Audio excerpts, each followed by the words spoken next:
definitely not everyone's cup of tea to be out there exercising for a couple of hours, tiring yourself out before a big game like this. I think it gives Magnus energy though.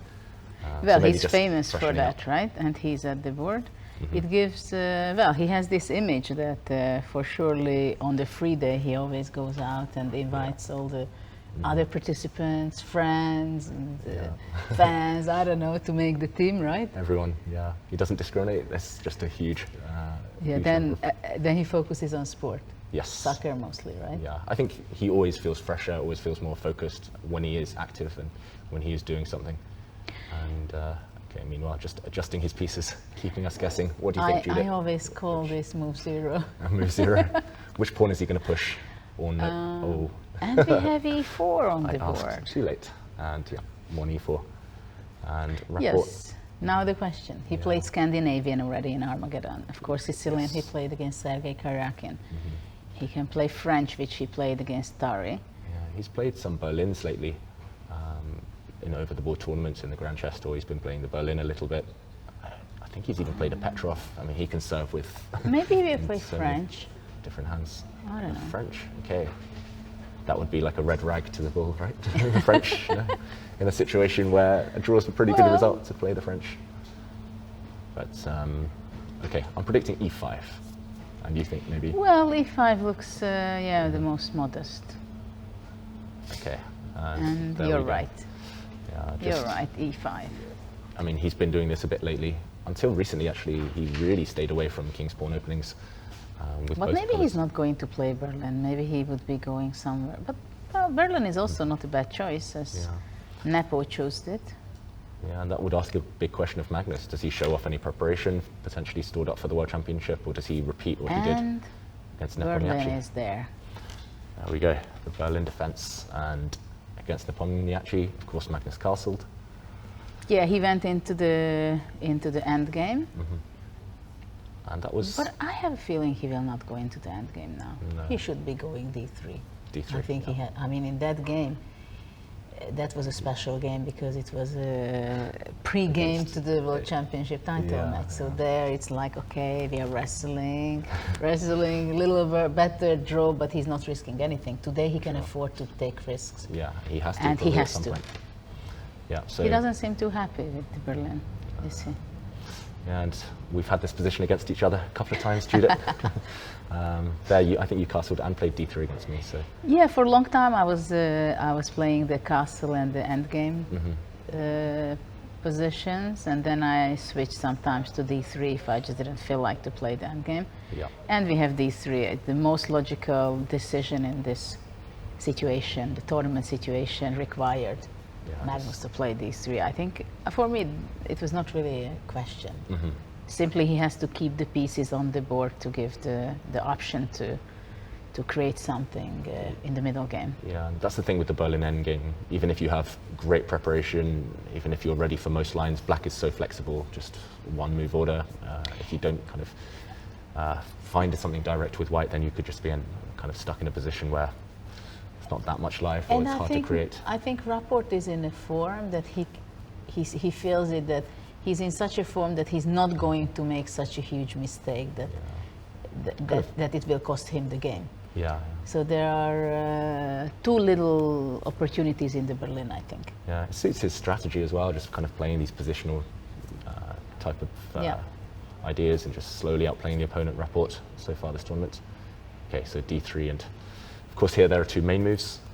Black can play bishop c5 or d6. I would go for bishop c. I think he will go bishop c5. Right? Okay. I think, bishop c5, the problem is there's a lot more to know. And wow, he plays knight e7.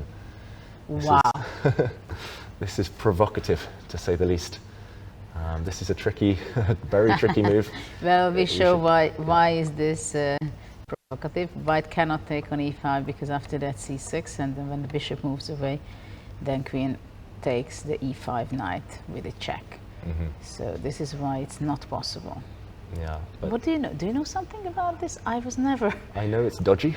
I don't think I ever saw this. Nobody played it against me. No, I remember sitting next to a game where Robert Hess played it a couple of years ago against, was it Leto? against a very strong 2,700 Maybe we grandmaster, can and he got check. punished very quickly. I wouldn't be surprised if Rapport has been playing something like this before. So I'll just quickly check this. And well, this is what happens when we, in the beginning of the tournament with Jovanka, we were discussing, okay, what can we expect from Rapport, what kind of player he is. Well, this is the kind of player he is, that he's ready to do any kind of dubious move, which is considered, like, obviously 97 is not in the top 3 moves in this position. So yeah, and here white has a lot of choice. I remember when I was younger, when I was thinking about playing this in some blitz games as black, I was really scared of white playing d4. d4, here. that's what I wanted to ask actually, that what about, can white go d4? It looks counterintuitive to play d3 and then d4, but yes, but the knight went to e7, so black, if he takes, then I guess white goes e5 and only after that captures the d4 back. Yeah, and black is really losing harmony with his knights there. And actually, after d4, apparently white scores 80% here. So big numbers for white. But actually, the most common move is just a castle instead as white. Okay. Yeah. So what kind of positions arise after castle? c6? Yep, c6. And the bishop drops back to either a4 or c4. d5? And either d5 or just knight g6 first. Or knight g6 first, yeah.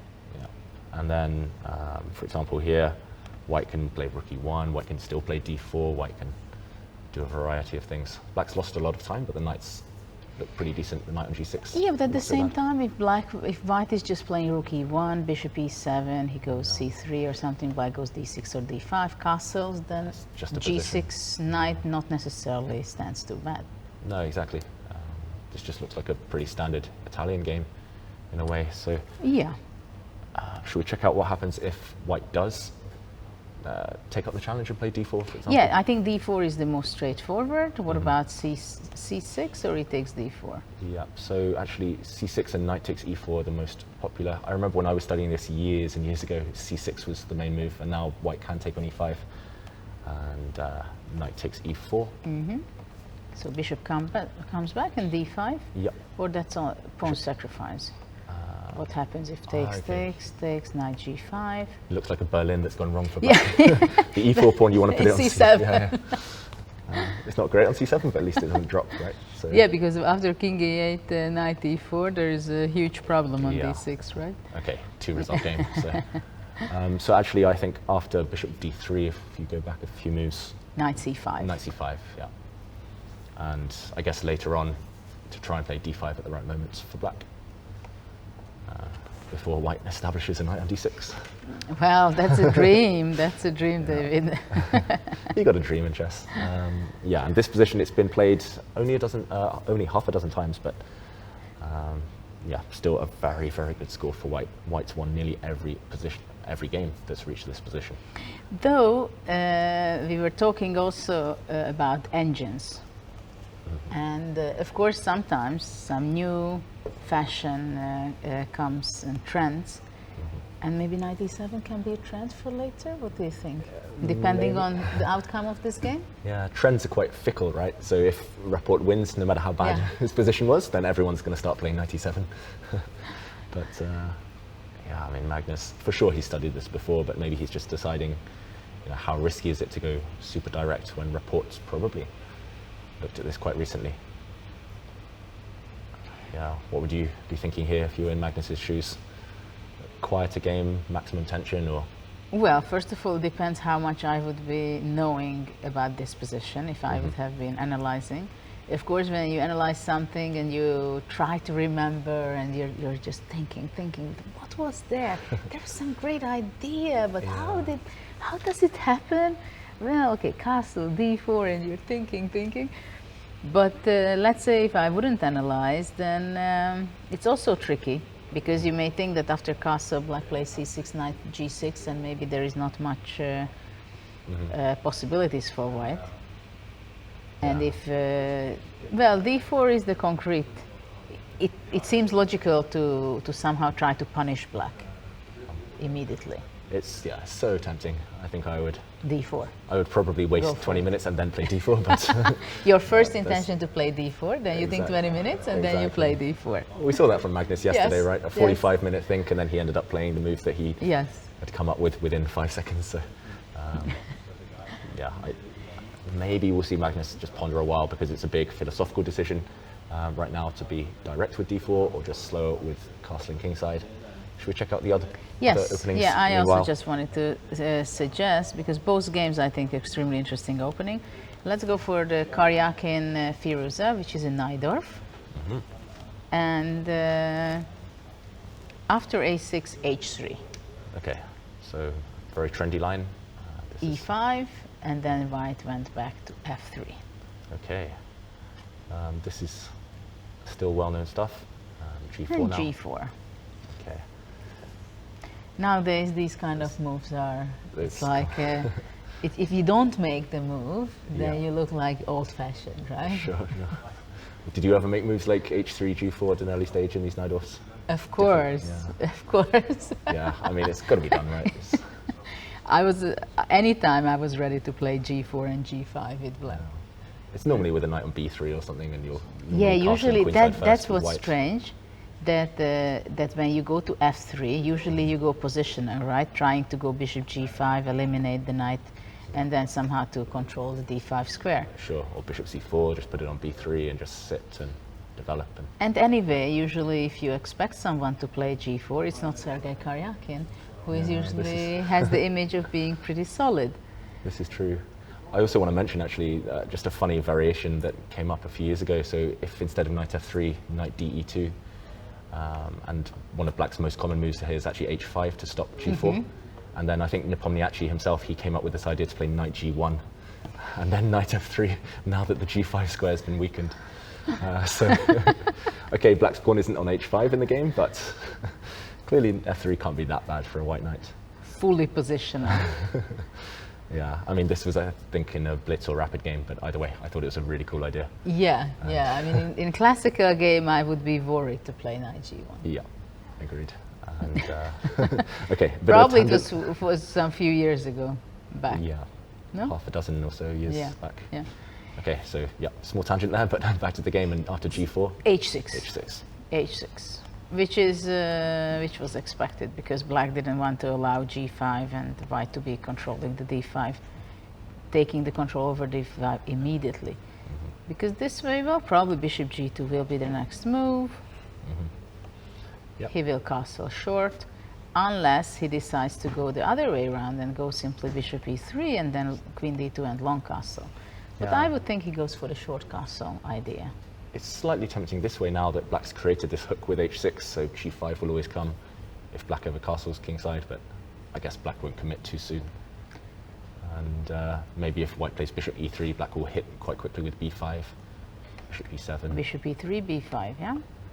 Yeah, unless knight d5 comes. Very direct, but I think knight d5 bishop knight just d7, knight b yeah? d7, yeah. And yeah, not knight takes d5, queen takes d5. Well, if just white wants to trap. castle short, actually he might be playing a4 also. Okay. First. It's like white's mixing all these different variations. Yeah. Mixing yeah. the a4, the h3, all these lines. Yeah. And then b6 and bishop b7. And now white probably does want to switch back to going short with bishop g2. And Yeah, after a4, no long castle. yeah. And bishop b7. And do you castle and tempt me with knight takes I e4? have that. I did it after knight e4, knight d5, Knight f6. knight f6, yeah? It's a bit scary as Knight black. e5, Yeah. but probably it's not Tactics. much. Yeah, I mean, even if black just takes on e5. Takes. Okay, Well, white small might advantage be for white, yeah. little, yeah, with bishop there. I take this Pawns every on day against, b6. against Firouzja, but Yeah. yeah, so quite a fanciful line there, but it could well happen, this type of thing. He did, wow, he's played rook g1, Judith. He's, He's not going to castle short. this is not what we're used to from Karyakin. He's definitely not castling short now. And I guess he just wants to power through with g5. For example, if bishop e6, which is a desirable move, then g5 will come Very with force. original approach.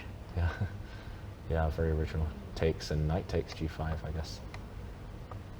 So black probably doesn't want to rush putting the bishop on e6. This has been played once before, earlier this year, by the way, rook g1, by Pavel Pankratov, another strong Russian grandmaster, but only once. Rook G1, very rare line. And in that game, black played knight C6. Makes sense. Makes sense. G5? Yep, G5. It's like caveman chess, as I used to get told by Nigel Short any time I tried to attack. Takes? Yep, takes and knight takes. So white just wants to stop bishop e6. Yeah, I guess bishop G4. And to play bishop C4. Sorry, yeah. And yeah, I mean, this game went crazy after a while. With queen C7, bishop C4, knight D8, and Wow. it actually looks pretty decent for white, though. Yeah, yeah. So, I mean, it looks like so primitive. It looks like a beginner playing chess, G4, G5, and, just immediately attacking when black's done nothing wrong. But yeah, just bishop B3 and This is a surprising opening. rook G1. Wow. This is what puts me off playing the knight off ever as black, I will because white ask has you so a many strange options. question. What about G5? Okay. Yeah, this type of thing happens sometimes in the knight off, right? But Yeah, it happens. I it's- just want to make sure that I will be able to play bishop e6 and nobody is going to be bothering me with knight g5 and stuff like that. yeah, I don't know whether white can ever play H4. It's going to take an age to prepare that. Well, for now the g4 pawn is under attack, right? So it's not so So- easy to play. So I guess we switch to castling queenside somehow. Bishop E3 Bishop maybe. e3, b5. Yeah. Knight D5, just knight D7 again. Yeah. G5. I'm liking it. Well, White's I knight mean, on if F3 white looks a can bit go silly now. g4 and rook g1, it's provoking, right? To Yeah. me to play g5. And s- it's not clear whether the f5 square, how it can be exploited. I mean, knight cannot come to e2, g3. It looks very slow. So it's a very long term. the knight on F3 looks story. silly now as well. Knight Yeah. D2, knight C4, knight E3 takes too long as well. Unless white starts again with A4. Probably just- bishop c4. Okay, bishop C4. But still, bishop e6 simply, right? Yeah, this pawn structure after takes is probably pretty decent for black. So bishop B3, knight. Unless you D7, can so- take and play h4. Ah, okay. Back So to to the play direct yes, chess. yeah, and let's say takes. Yeah, this is very double-edged. But very unusual. Can black just ignore knight G6 maybe, just knight C6? Or, Knight g6. okay, rook. Well, Probably if rook H7. rook g8, I take on e7 and on h6. Then maybe queen Long H7 castle. at the end there. Just trying to grab your e-pawn, queen H7. The d6 will be under attack too. Ah, okay, yeah, no time. The rook g4 is possible now. Rook G4, yeah. okay. I don't know, it's some crazy stuff, right? Wow, this is nice, rook G4. But again, D6 is hanging, right, at the end? Yeah, yeah. Rook takes D1, knight G4, rook takes D6. And pawn up. Yeah. This is all forced. So actually, black is now has to make a very serious decision whether he allows g5 or he doesn't. Yeah. And I mean, you played these types of positions for both colors. What would you be tempted here as black to? G5, of course. I would be tempted to g5, of course. Yeah. Especially because it's nice to stop what your opponent is aiming for. Yeah, yeah. Just good life motto, right? If you see what your opponent wants, put an end to it and stop it. Well, that's part of the game, right? Yeah. So rook G1, and yeah, normally I would suggest knight E7 or B5 or something, but G5's always. Okay, how about B5, just to take C4 away from the bishop? b5. But we're playing g5 anyway. takes and bishop takes. Okay. Bishop Bishop- b7? Yep, bishop B7.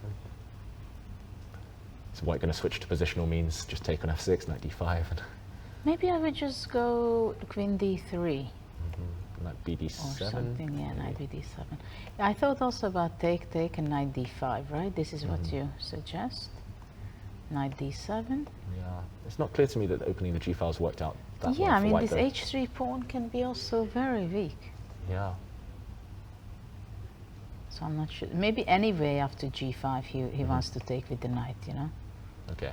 And if I do the same, bishop B7, are you going to play A4, B4, bishop C4? So Maybe not right now.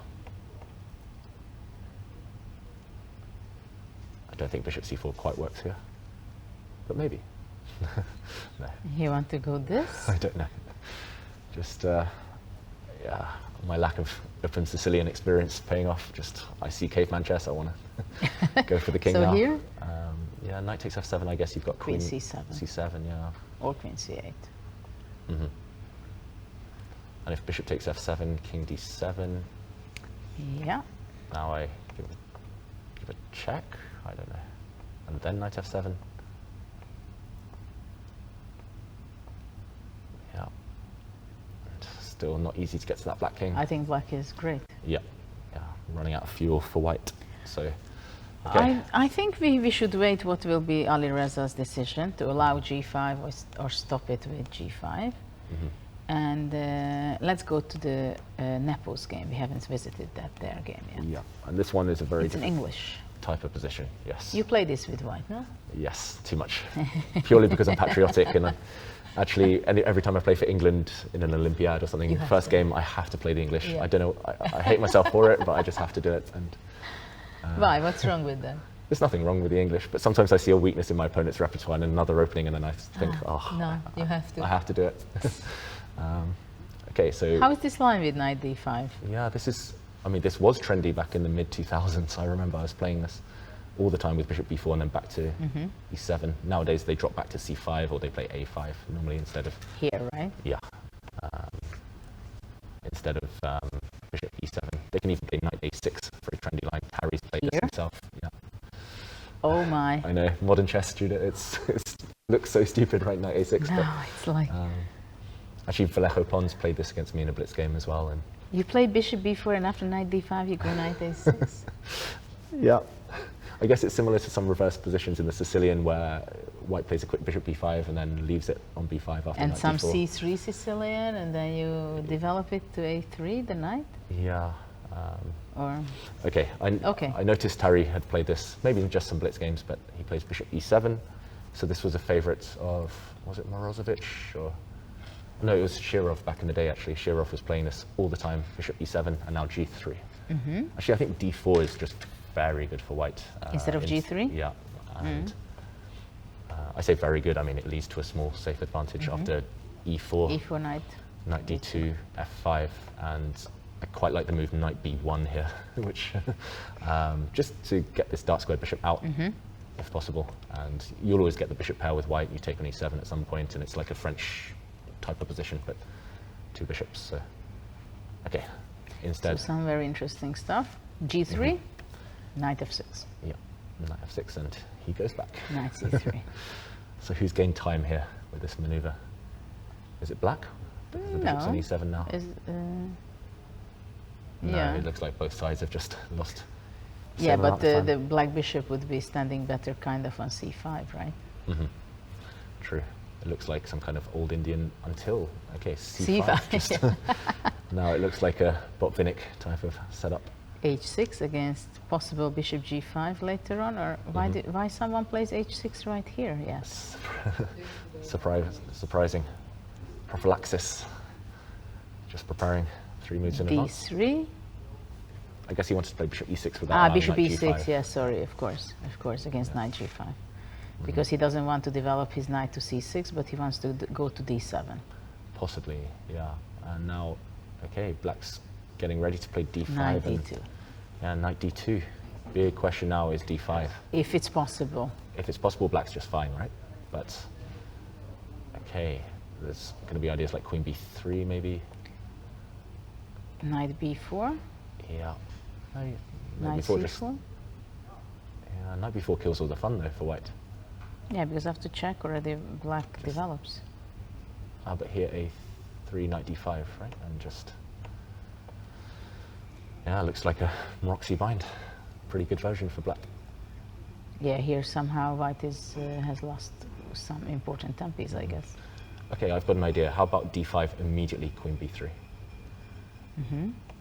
Just to stop your knight b4 idea. Yeah, this is serious. Yeah, b7, d5. They're both under fire. Yeah, I don't see anything here. Do you?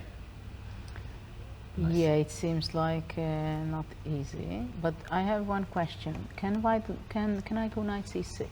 Okay, and c takes d5. Knight d4. I guess I'll give a check on a4. And b5. Wow, okay. Yeah, interesting. Knight takes b5. You want to play bishop d7 and yeah. Yeah, trapped me. Well, this is what I was playing Yeah, for, yeah. the only trick I had. No, it seems to work though in this line at least. So, okay, so if we go back to knight c6. I don't know if you can just take on b7. Yeah, this is another big question. Rook b8. Rook b8, queen a6. Mm-hmm. Yeah, no time for knight c2 check. Knight takes d5. Knight takes d5 is possible. Yeah.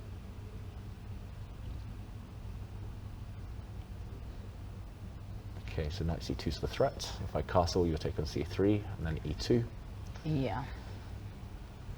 Yeah, messy. Don't really want to play king d1, no. Well, Rook b1.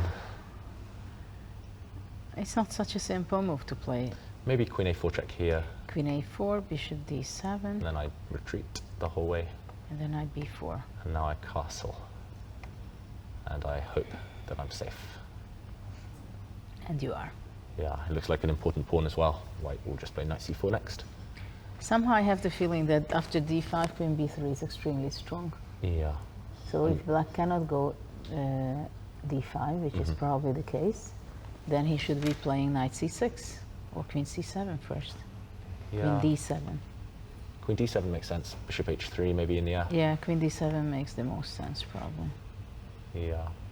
And this is, I mean, typical strategy, right? If white castles, bishop h3, just get rid of that bishop, and then suddenly the d5 hole will be less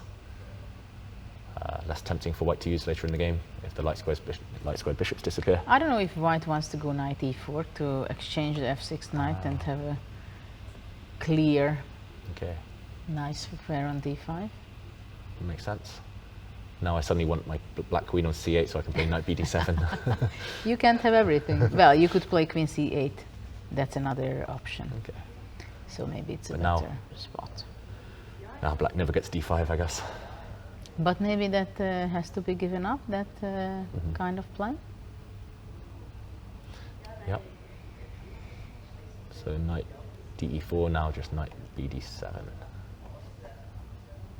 And black is solid. Yeah, black is solid. You can also probably take and then go with the next other knight. Or to play f5 and knight f6. So. Yeah. Actually, a couple of years ago, I had a training camp with Niels Grandelius, and we analysed all these types of positions with this black pawn structure, d6, e5, c5. Usually the black bishop is on g7 rather than e7. Yes, that I played with black. Ah, you did? A lot. Okay. Did you like those types of positions? It was very funny because that kind of position, having my bishop on g7 and to have this c5, e5 and the weakness on d5, I had this like when I was 10 years old or something. And I remember that Susan was training with her coach, Hazai. Okay. And of course, Susan was much better at the time. And I was like, they had lunch break, and then I was sneaking into the room. I said, what do you think about this? And they were telling me, no, this is a very bad line because you have weakness of d5. Yeah. And I always tell them, no, but make a move, make a move, make a move. And then I tried to prove myself, and I played many games in that with black, and it's not so bad at all. No, I mean, but it has a very special spirit of that position. Yeah. Because one weakness is not the end of the world. And you have some a6 and b5 counter chances also. Yeah, that's the thing for white, right? White lacks pawn breaks. Yes. So one nice square, but you have to take ages maneuvering around to control d5 with white, and no breakthroughs. Anytime white plays b4, it comes with pluses and minuses. Well, actually, that's what he wants to play later, no? Probably Yep. he after queen c8, so d5 is not an issue anymore. White can go a3. Then, of course, you always hesitate whether to play a5 or no, because now already the b5 square will be also weakness. So you don't want to play a5, then you go knight c6 after all. Yeah. Then knight d5 can be a move once the knight is on c6, because you cannot take with the knight. Yeah, white usually waits until knight c6, right? That's why Tari's avoiding playing knight c6 in the current position as well. And yeah, this b4 idea, we'll see. Yeah, if Nepomniachtchi b4 is go for it. always comes, right? So Yeah, and I've always been terrified playing these positions as black, but for some reason I play them with white, with the pawns on c4 and e4, and I think, oh, I'm a tempo up and I Yeah. can get away with it because then my opponent can't occupy the hole on in the center. Yeah, it's still very tense right now. What do you think? Tari will play queen d7, queen c8, one of those he two? will not play d5, I think, because it's too risky. Yeah, and knight c6 invites knight d5, so probably not that one It's either. not the end of the world, right? After knight c6, knight d5, it's just generally it's considered that it's not a good option for black if you allow knight d5.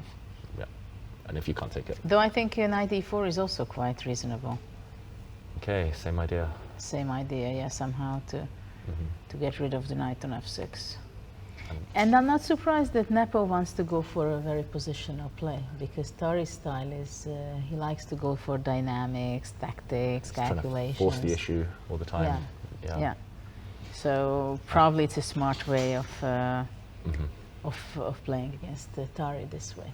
Yeah, actually, when I played Nepomniachtchi a few years ago at the European Championship, he played the English against me, and we were analysing afterwards, and he said, "I notice you like to be quite direct," so I played the English. Yeah.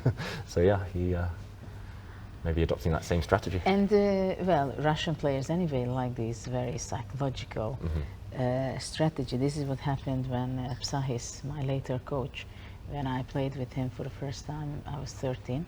And in the last round of tournament in Amsterdam, I was fighting for first place. Okay. And then he was watching me. I had this pause and very tactical. Yeah. And so he thought, okay, last round I play against this girl who looks so innocent with a ponytail.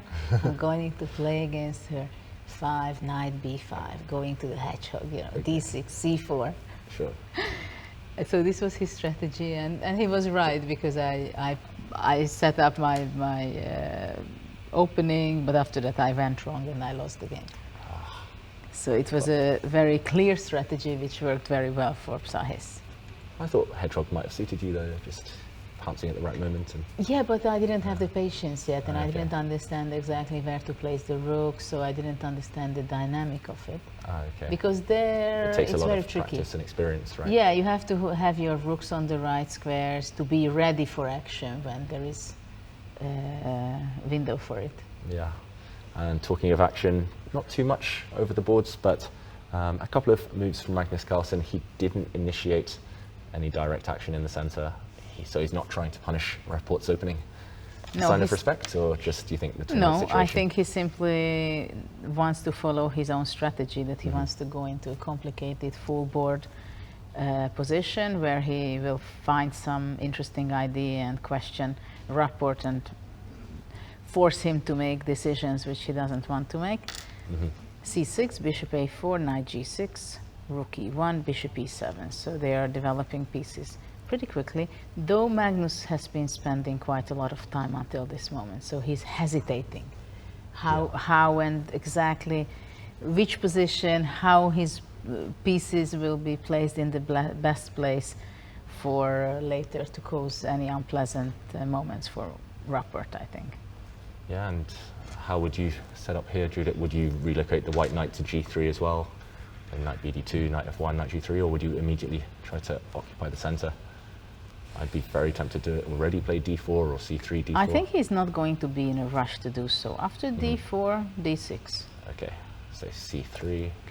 c3, You just kind of want to occupy Black before would- black plays d5. castles. Okay, knight bd2.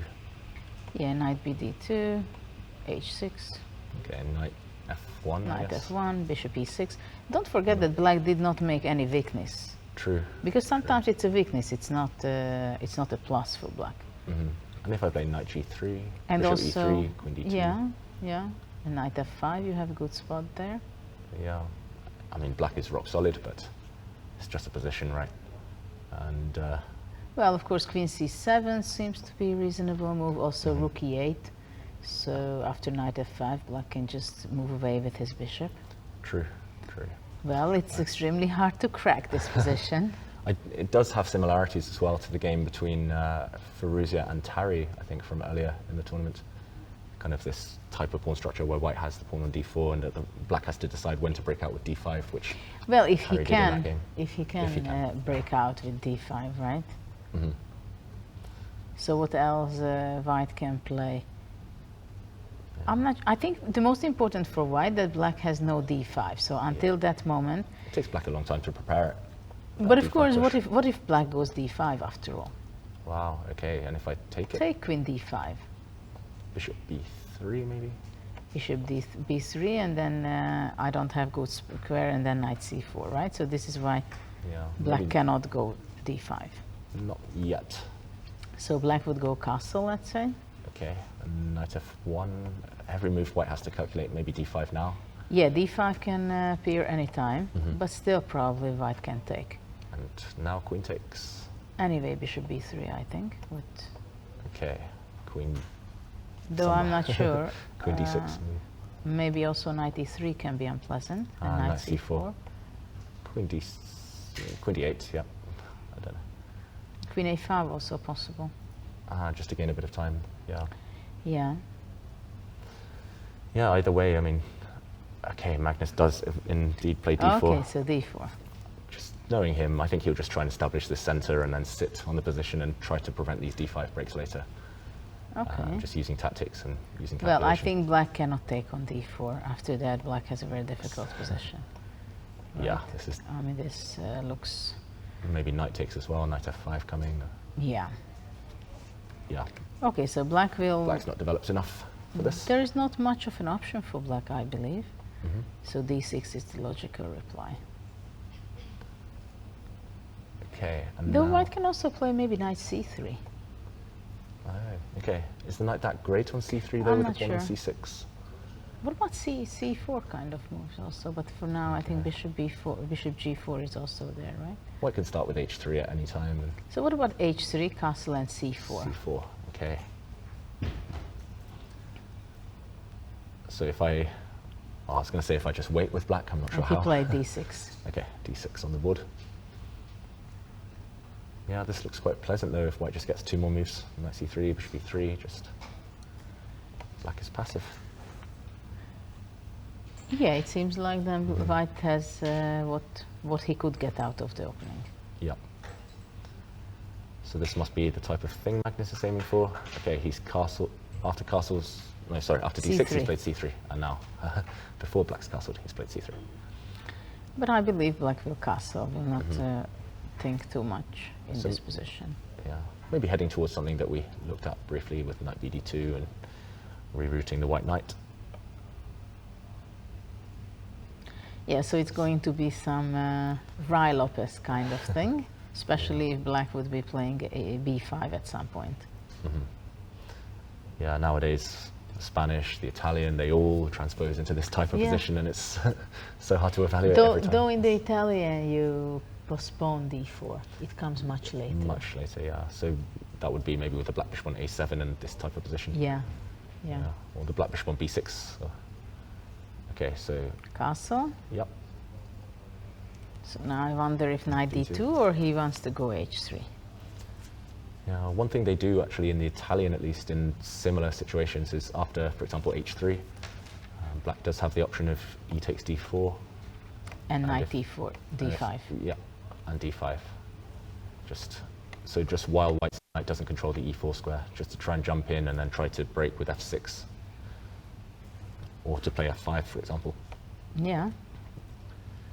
And it depends whether white's able to eliminate that e4 knight and still maintain a grip. Yeah, this is, I wonder all the time, that no matter how positional and quiet position it is in chess, eventually the bottom line is always getting concrete, right? Yeah. And here you might think that, okay, only knight d2, no rush, and then you suddenly, because knight d2 maybe it's a must, exactly for this reason, because what you said, takes d5 now is not possible Yeah. because of e5, and the knight cannot come to e4, right? So if he then has to go back, then white has a huge advantage. Yeah. Sometimes they play knight h5 in this type of position, but it's usually when there's a pawn on h3, so you Yes. guarantee getting into f4. Yeah, yeah, that would be. So knight d2 looks like to be Very the logical. logical. Yes. The thing is, what next? If I play, for example, rook e8 as black, or queen c7, say, yeah. If you go knight f1, then I'll go for this idea of cd4 and... ed4 and takes, sorry, yeah? ed4, cd4, and d5, yeah. yeah. Again, I'm not sure it's great for black, but it's more active than the other options. Maybe now f5, then ef6. Well, knight f6. Knight f6, yeah. Bishop c2 maybe, but then bishop g4. Yeah, these positions are so sharp. Yeah. I wouldn't be surprised if white is better here. Yeah.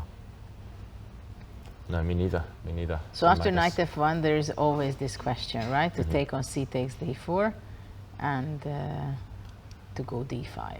Yeah, and the same with h3, for example, instead of knight But f1. I would also wonder, what happens if, let's say, after all, I go to the direction of the old classical way of the Rai Lopez, playing b5, bishop c2, and playing c5. Yeah, yeah. Makes a lot of sense. And a4, a4 maybe? Maybe Yeah. a4. Or maybe just knight g3, depending on... I guess black will play... well, probably black has to push yeah, b4 or b4. something. Sometimes in these positions they take on d4 once, then they take on a4 and just try and eliminate as much as possible, but white will always be slightly better in these positions. I don't think black's ready to challenge the center. We have knight d2 on the board. Mm-hmm. So he definitely wanted to stop this e takes d4, d5 option. Yeah, Magnus has been playing these positions since he was a kid. I'm not so sure that Rapport has as much experience, especially from the black side when he's maybe slightly cramped and he's got to fight for the center, but it will come down to calculation when black can break out. So, okay, shall we check on the others? Yeah. Where Well, is their there's life? not much happened on the Karyakin's game because black did not play g5, Okay. but played queen c7 instead. So just, I guess, covering the c4 square, so the white bishop can't use it. Yeah, yeah, but what about g5? Okay. Takes.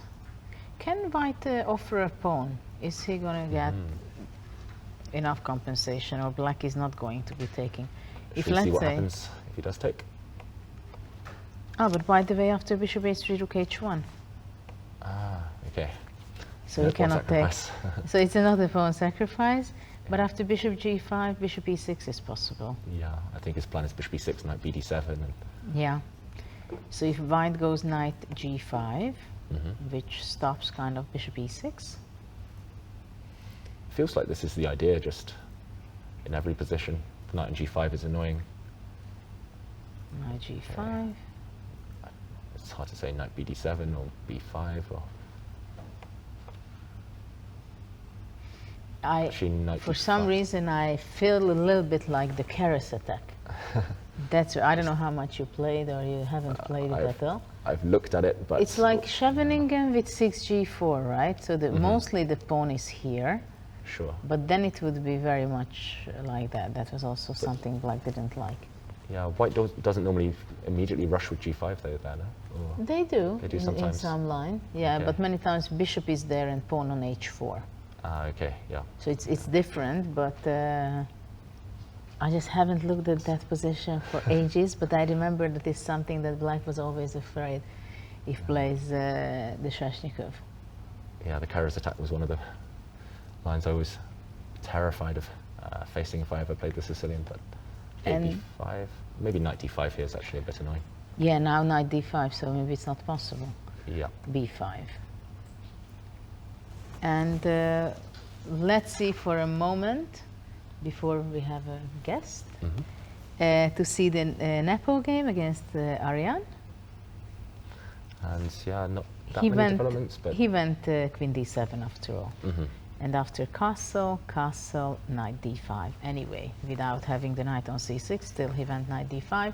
So black cannot go bishop h3. This is, I think, it's important. you slightly surprised that knight de4 wasn't played? That was another idea of yours. That I was think white has desirable several too. ideas now that he's happy with. Mhm. Though I don't know what he has in mind after knight d5 takes bishop h3. Yeah, I guess he just wants to, at some point, just put a pawn on e4, put a knight on c4 and play f4. That tends to be the strategy in these types of positions, but it still takes a while to facilitate. Yeah, yeah, eventually f4 is the move, right? Yeah, I think you just want to stabilize everything with white. And well, I think this is what will happen because there's not very much of a choice for black. So you have to react. You don't want to move away. Eventually you have to take it anyway, no? Yeah, true. I mean, contorting yourself feels like a waste of time. You give white time to build for b4 or f4. Yeah, yeah. Yeah. So I think Nepo is kind of feeling comfortable. Yeah, looking decent for Nepomniachtchi. And meanwhile, we will have a special guest join us just in a few moments. So we'll take a very short break and be back with you soon.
Hi everyone, welcome back. It's a great honor to be joined by Neil Jain, the Senior Marketing Manager of SquareOff. And Neil, we see this chessboard in front of us. Can you tell us a bit about the SquareOff product? Of course. Firstly, David, thank you so much for having us. It's a pleasure to be here.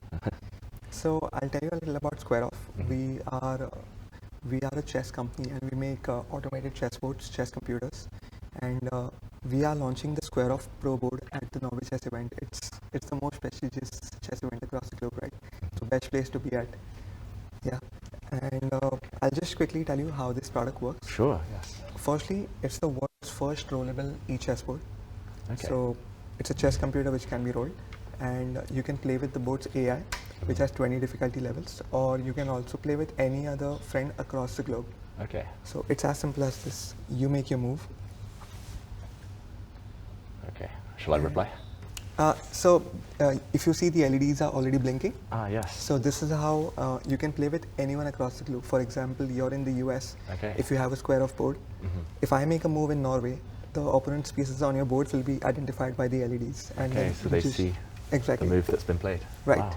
Okay. And then I can continue playing. Please don't judge my chess skills. No, it's looking good so far. Okay. Looking very good. Who are you playing with now? I'm currently playing with the board's AI, which is at level 9, around 1800 elo. Okay. It can go as high as 3500 elo. Wow, I 3500. thought you were playing with someone out there in Australia. We could. I could play with my friends in India as well. So you'd both have to have the SquareOff chessboards at home? This is a very good question. You can play board versus board. You can play board versus app. Okay. We also have a partnership with chess.com and Lichess, and you can play with any of the players on those platforms as well. Oh wow, that's Yeah. really cool. I And spent we're half my looking life at mobile. playing online. So.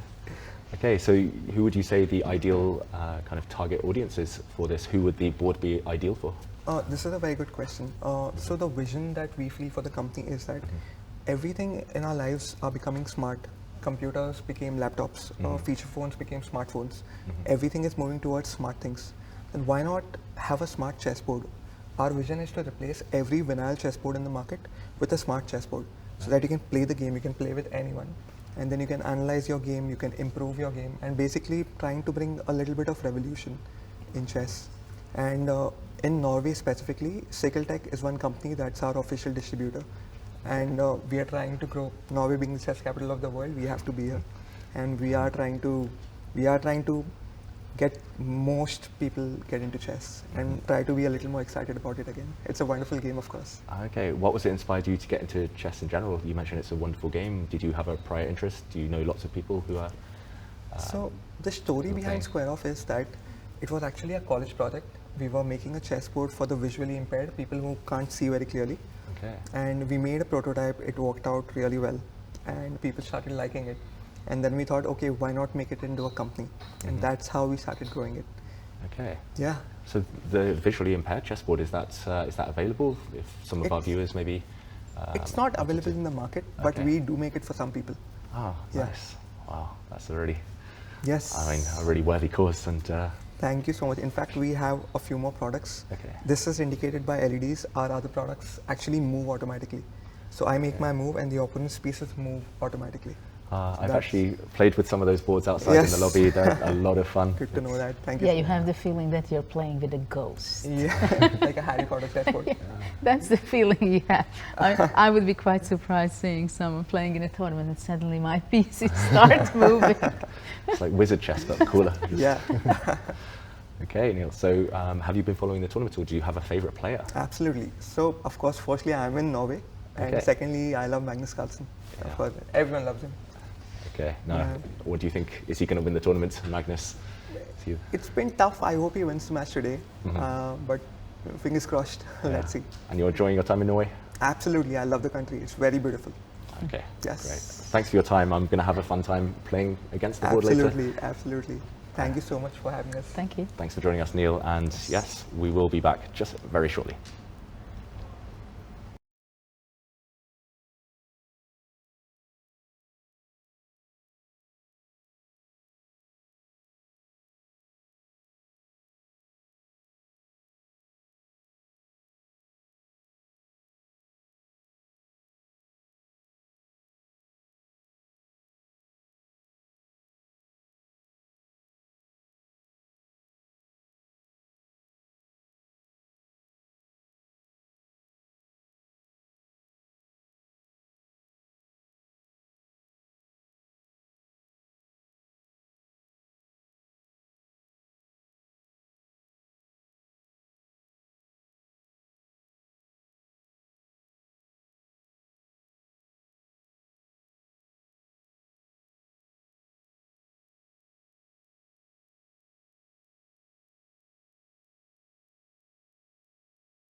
And Judith, we're back. There has been some action in the game meanwhile. So we were talking about the square off boards, everything being smart nowadays, and looks like some smart maneuvers as well from Sergei Karyakin in his game.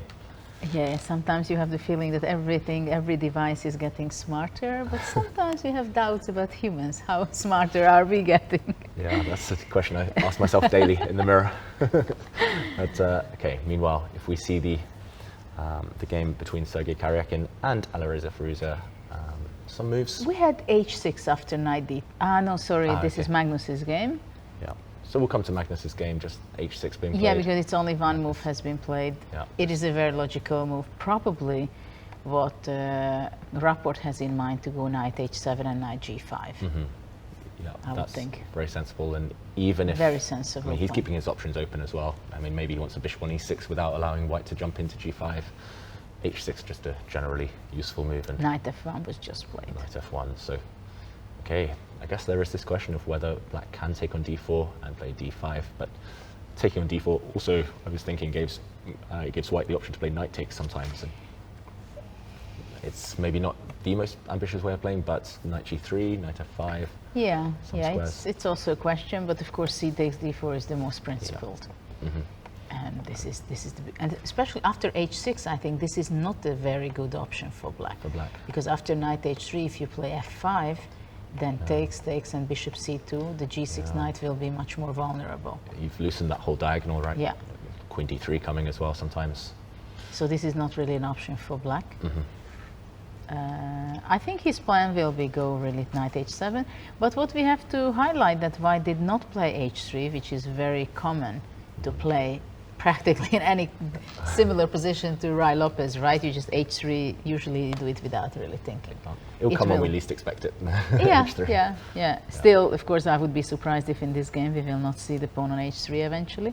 But for the moment, he has priorities and he wants to regroup his knight first. Yes, so the world champion just maneuvering. And, okay, leaving the board to neither player at the board right now, it seems. Okay, maybe we can check out this Karyakin game. Yeah, because some interesting maneuvering started after queen c7. White played knight h4. At first you think that he wants to go to f5, and probably that's the case because black played g6, but it has some other idea also to go knight g2. And interestingly enough, that white is not developing with his bishops and trying to get the king in safety to long castle, but he has the priority control, get the control completely fully over d5 square, and only after that he will be thinking how to develop his pieces. Yeah. Probably bishop d2 or going. Of course, it would be nice for white, I think, to go b3 and develop his bishop to b2, queen d2, and long castle. Yeah. But this will be not possible, I believe, because if white goes queen d2, then black can go rook c8 or knight c5. Yeah, this is truly knights before bishops, right? Just these two white knights Yeah, getting in the way a bit. It's a very interesting setup what Karyakin is doing, though I feel that it's a little slow. Will he be tempted to play h4, g5 and try to get a knight into d5? Or is black going to answer h4 with... I don't know if that leads to anywhere. First of all, queen c6 is possible, I think. Okay. So try to put pressure on the e4 square. And yeah, bishop g2 looks clumsy. Bishop d3 looks clumsy as well. Yeah, but this is the thing, that your knights are perfectly standing. But the rest of your position is... the rest of your position has to be rethink, right? Especially worried about this king on e1. It still takes 3 moves to castle queenside, and it's definitely Though doesn't want to black stay in the will also center. have problem to castle, because most likely he doesn't want to castle short. It would be very dangerous one time to get knight f5. True. At the same time, if he's going to be castling long, then I like it already for white again. But in these open Sicilians, black is sometimes happy to leave the king in the middle for a long time. Probably that will be the case. Maybe black will be playing just rook c8 and wants to put pressure. Yeah, just dynamically, black has an extra pawn around his king, right? So Which it's side harder would for you take? Black. Me too. Me too. I mean, I have... Maybe I should take white somehow. I have to get You'd probably beat me friendlier with, both with colours this right now. position. Because black is more developed. Yeah, exactly. it just feels like all the pieces are in good squares as well for black. The knights are flexible, the bishops are decent.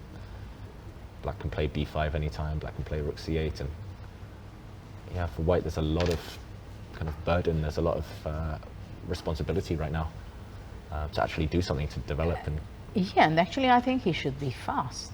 yeah, maybe like you said, bishop d2, queen f3, just castle queenside, but is black hitting with Bishop D2. b5 already? I don't know, I like b5. Yeah. Oh, so slow for white. I mean, I really like this knight maneuver, knight g2. I've never seen it take this route round to e3. Yeah, this was unexpected slow. to go knight. Oops, sorry. I got confused with my knight. So this was the road, right? Yeah. But yeah, I Of mean, the knight. that knight spent 3 or 4 tempi just relocating to e3, and it still can't really jump into d5 without it just getting exchanged. And immediate threats for black. b4 coming, knight b6, knight c5. Just, I don't foresee any problems here. Yeah, I would also take the black side, because actually black didn't do anything wrong, No, if you think yeah. about it. True. I mean, he played e5, okay, gave the d5 square, but otherwise he just developed with his bishops, his knights, his queen on c7, pawn on g6, absolutely fine.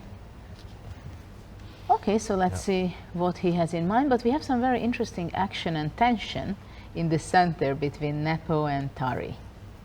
Okay. Look at what we have here. It's really livened up since we last saw this game. So we left it, I think, just Here. Yeah. After just- knight d5, so obviously this is what we are discussing, that probably black has nothing better than to exchange on d5 and go bishop h3, e4, takes, and f5. Immediately he wanted action, and he got f4. Yeah, in a way it's quite thematic for both sides, right? Black wants to play f5 at some point, so why not rush in trying to do this before before white is fully organized? But at the same time, black, especially the knight on b8, isn't looking great either. And, Yeah, black wants to that's- go f4. I think that's why also white Yes. replied f4. Yeah, white would love to play knight c4, but at the moment you get kicked with b5, I think, as well. So f4. So what happens after e takes f4? White wants to go gf? I think for sure he'll take with the pawn. Yeah, this seems to be Yeah. pretty strong pawn phalanx here. Yeah, I noticed Napoleon actually, he likes kind of getting these mobile pawns in the center and kind of building up. And at the right moment, he'll start thinking of queen f3 and e5, or at some point, even king h1, rook g1 later. Yeah, this can be extremely powerful, what you're saying. Queen f3, so the d5 pawn is protected after d5, right? So how can black play? Knight h6, knight a6, let's say? Yep.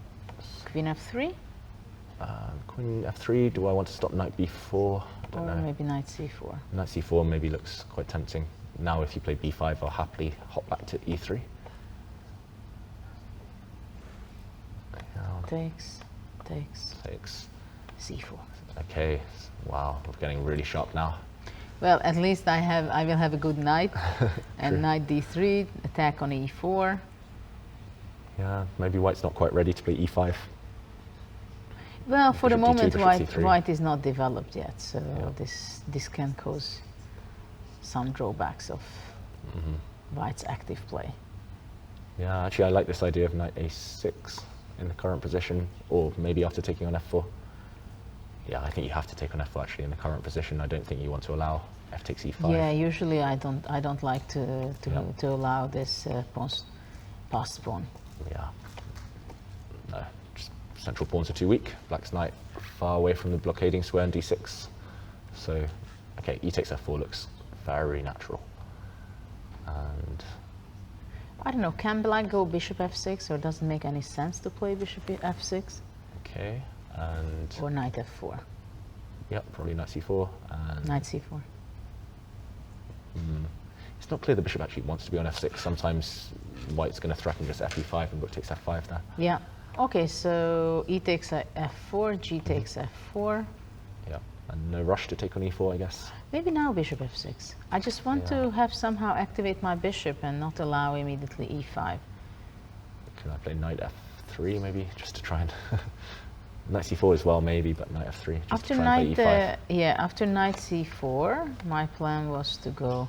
Actually, bishop d4 is Bishop, already yeah. a good place for the bishop. and then b5.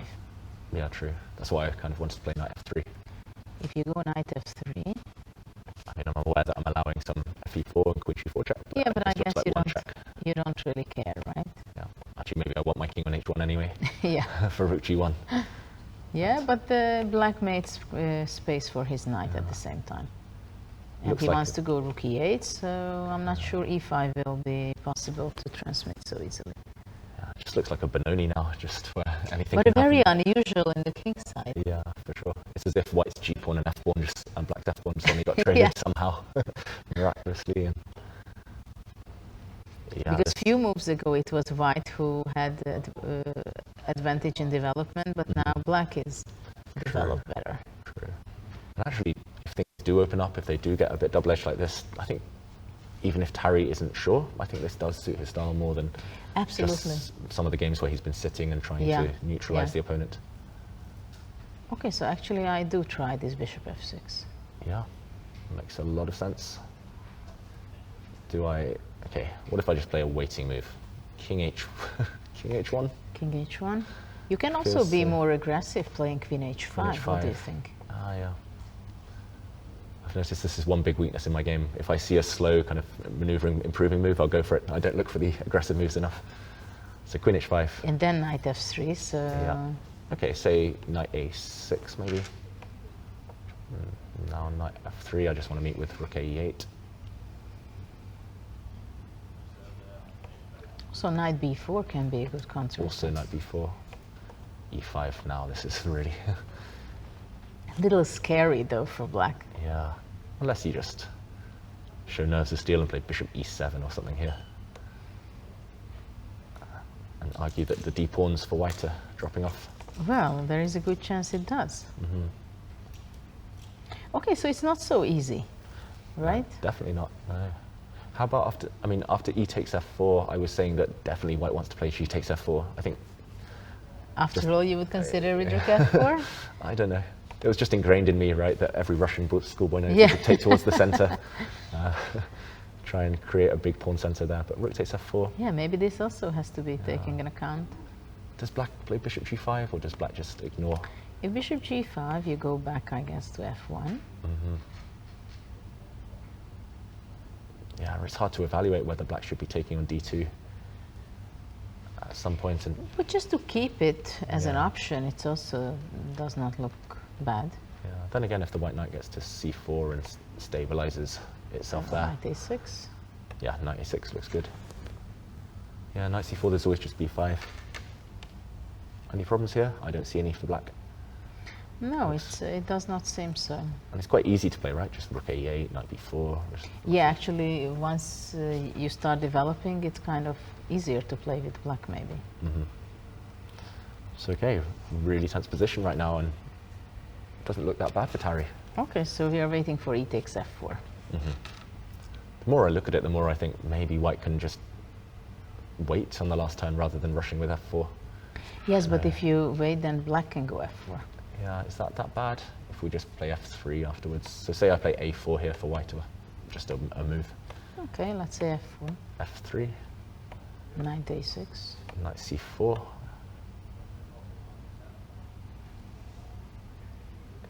Yeah. So knight c4 Well, for white. we'll ask them. Whoever going to be the winner and visits us. We'll ask them, yeah. Because I've had those structures, sometimes black's pawn on f4 looks nice, but if you don't have a light square Yeah, bishop, it has a very different I would probably, structure. yeah. I mean, this is the dynamic approach, right? f4, Yeah, seizing the moment. yeah, it's very typical Nepo. Yeah, I think he likes dynamic positions. maybe, yeah. Maybe that's why he has Leiko in his team, to try to calm him down and to go also for positional directions. Yeah, and he's noticeably, especially in the candidates, he was able to just get a grip on positions and Yeah. just play maybe more than in the past when he wanted to initiate and lash out a bit more. But okay, f4 on the board, and yeah, e takes f4. That's what we're That's expecting. what we are expecting.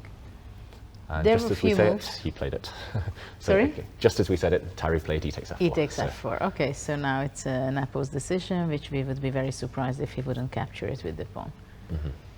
But we have also a move on between the game of the day, for sure, But it can be also game of the tournament. Yeah, it's It definitely can for the standings become- at least. Yes, yes. Okay. Because after knight f1, rook e8 was played. We were talking about knight h7 also. And knight g3, a5. Okay, so maybe similar to what you were mentioning, just with some b5, c5 type of thing. just gaining Eventually, space. probably that's his plan. Yeah, maybe he'll try and play b5, a4 first, and then decide whether to push with c5 as black. But you know what? This can be easily something excellent for black. Because in the Rai Lopez, many times when the knight on c6 in the Chigorin kind of positions, Yeah. black really has an issue with the knight on c6. It's dominated And by the c3 pawn. They, for example, many times they go back to b8, d7, f7, f8, g6, right? And this has been done in 2 moves for Rapport, because he went knight e7 and knight g6. So these positions can be extremely tricky. And it seems to me that black has. Just a Black can faster end up version. simply that he has quite a few tempis up. Yeah, agreed.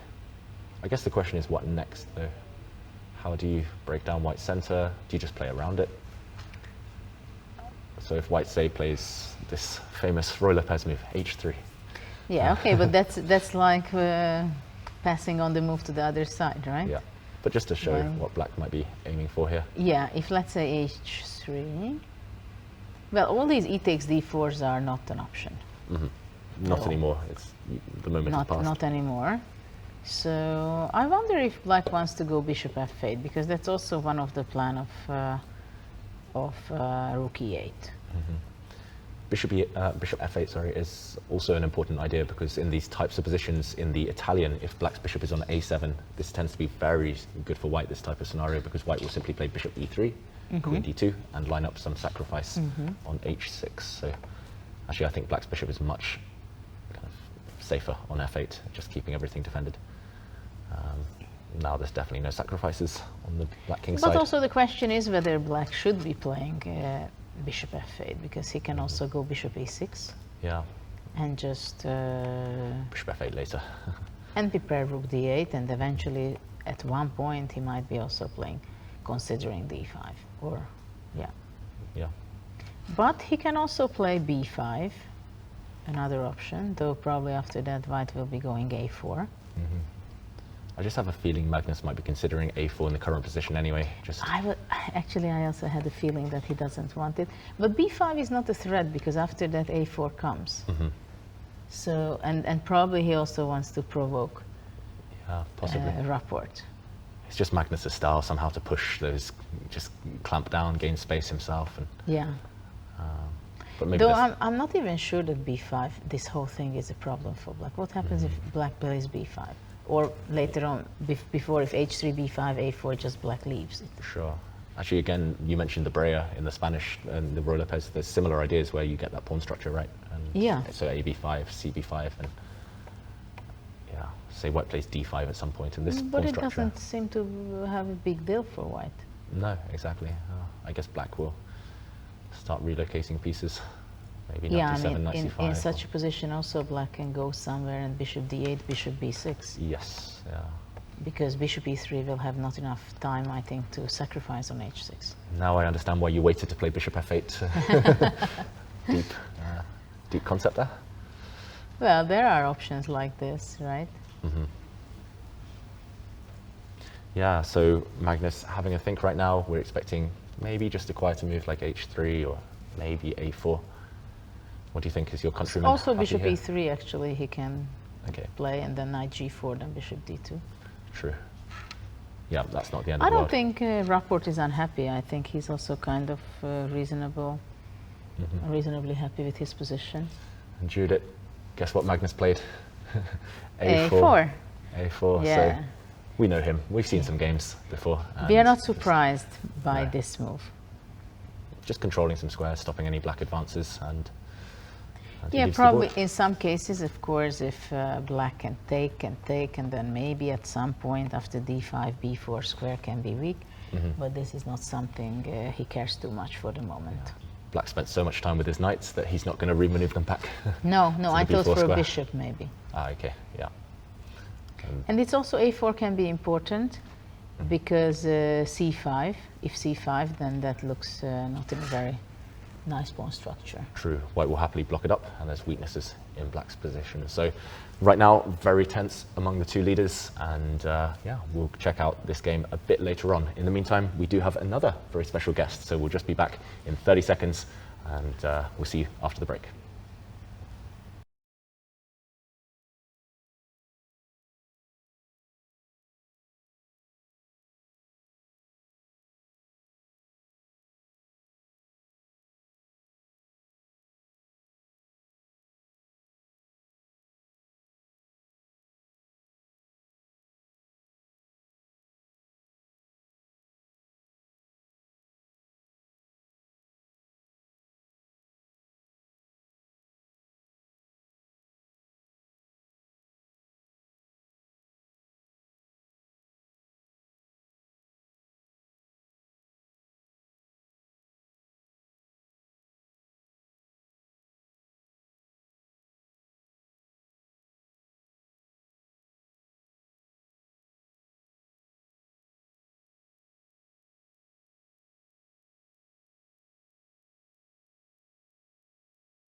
Hi everyone, welcome back, and we do have a special guest. As we mentioned, we're joined by Henrik Carlsen here in the studio, the father of the world champion. Henrik, how are you enjoying your time here at Norway Chess? Well, it's amazing. We're here for the 9th time already. It's become a tradition. Wow. And Magnus really likes to play here, and we all like to be here really. Okay, so you're enjoying Stavanger, you've been here many times. What's new? What keeps bringing you back? Well, I think early on it was a bit of home pressure on Magnus. Okay. But after he won for the first time in 2016, and then he won twice more, I think he's just enjoying coming back, and it's really great that Norway has an elite tournament, and one which most of the elite players really appreciate coming back to. So it's a great tradition. I hope it continues. Isn't it very difficult for Magnus to play in home ground? Well, it used to be an issue, at least something he thought about. But again, after winning a few times, and I think he experiences more the benefits of playing close to home, short travel, etc. But he also has obligations, right? The TV2, they make a great promotion for chess, but he has to show up, even in moments when maybe he doesn't feel like. Well, there was this day he didn't show up, so. Okay. But in general, I mean, he knows these people very well as well, so it's all very pleasant, really. And this tournament in particular, how has Magnus been feeling? He maybe had a difficult start, but he's on a winning streak right now. Yeah, I think he was pretty relaxed about the early draws. He doesn't like losing, really. So, you didn't give away too much secret on that. I'm not superstitious, but I know that he has quite a good score after a loss, and it seems to work this time as well. So now he's got a couple of wins. Interesting position today, I think. So what do you think about it? If you well, wrote it up I'm already. an amateur. I look at the computer, it looks okay. But you look at the computer and you see his face, which I'm pretty sure you know everything. That's how my mom was seeing everything. That's a good point, but it also depends on his form. He's been playing football today. I think he was in a very good mood before the game, so that might also be part of the... Does he play frequently sport before a game? Not frequently anymore, really, because it takes a lot of energy. But now he hasn't done that much sports here, so it was a pleasant thing to do. He has the same fighting spirit on the sport courts, right? Yeah, he doesn't like losing. I must admit, I've played against him in football many times, and it's the same passion, the same determination. Fair enough.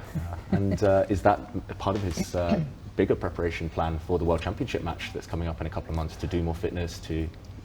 Yeah, I mean, for World Championship matches, it's always very important to be in good physical shape. And maybe even more so this year because of the tighter schedule, with 14 rounds instead of 12 for the same approximate period. Indeed.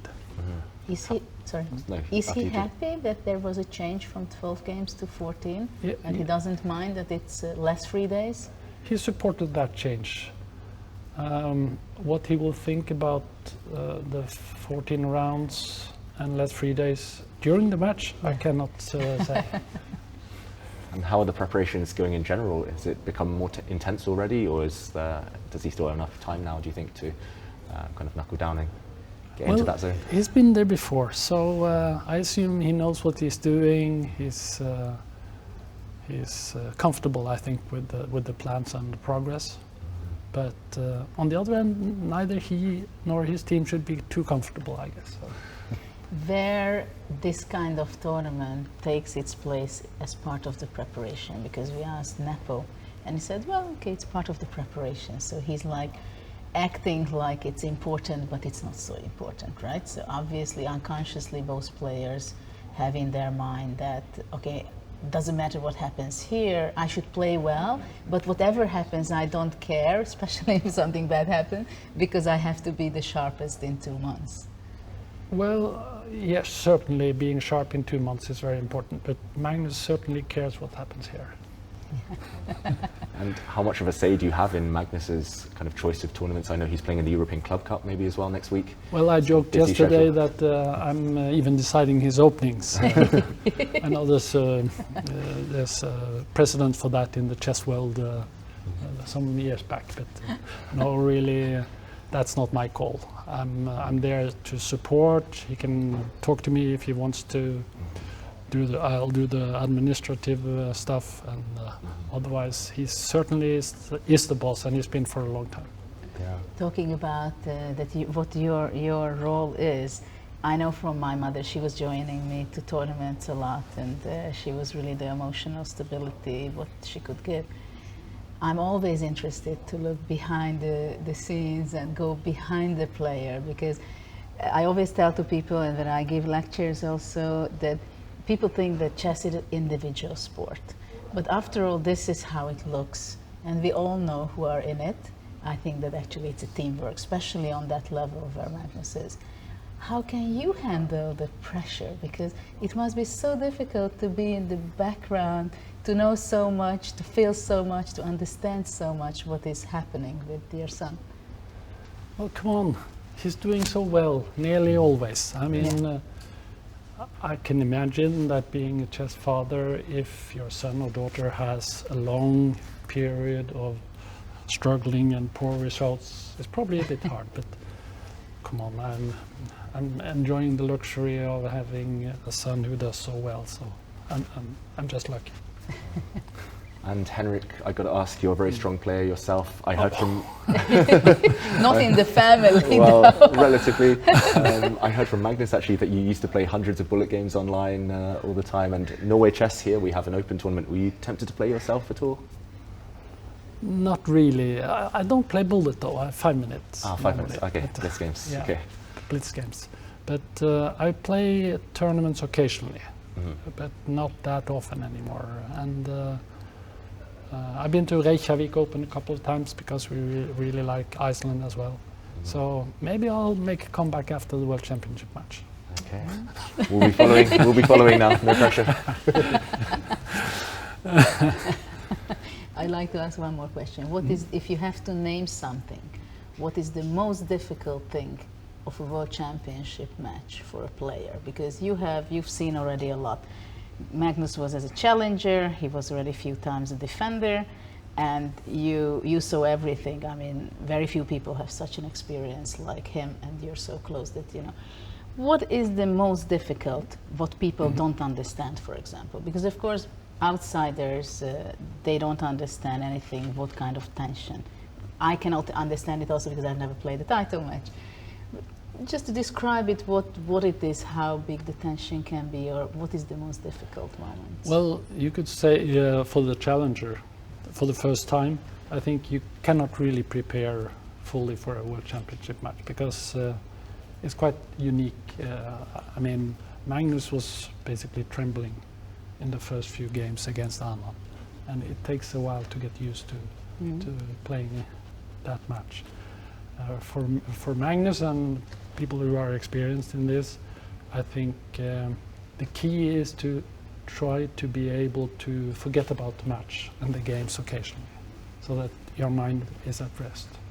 Because that's the main challenge. It's always on your mind, right, basically. Typically from months before the event until through the event. And that's probably the most important part from my point of view, that you have to be able to let go occasionally, to rest.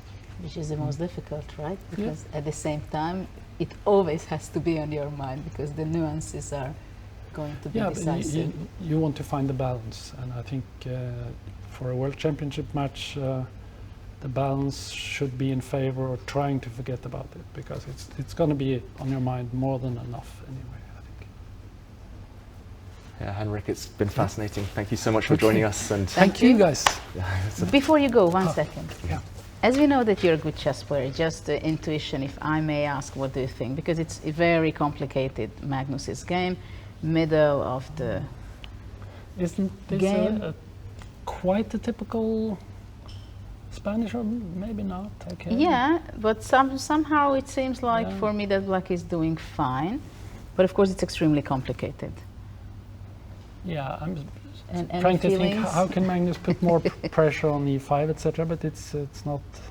I don't know. I mean, come on, don't ask me. You're not familiar with these positions and not in your repertoire? I'm just looking for cheap tricks, so don't ask No, me. here there are no cheap tricks that can work.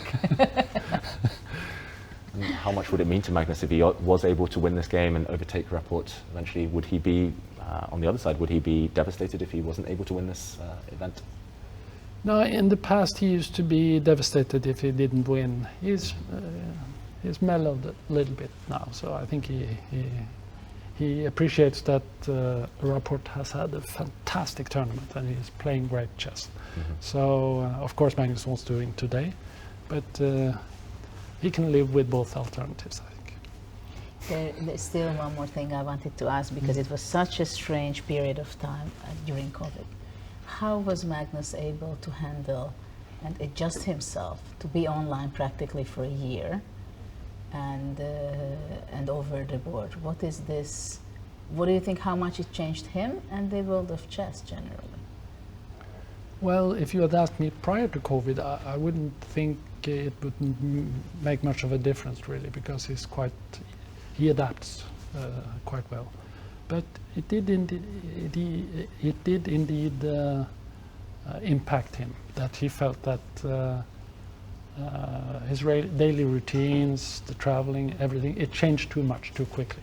So he's quite happy now that it's back, and now he's playing 3 significant classical events at least prior to the match and the match. So a total of maybe 50 classical games this year. So it's getting quite normal, although a lot of the activities now in the third quarter. So, but again, he's privileged. He can play all these online tournaments. He's doing well. So I can imagine that it must be a lot harder for a lot of other people, really. Okay, so we wish you good luck, all the best. Thank you. Okay, thank you, Henrik, and we'll just be back in a few moments. Thank you.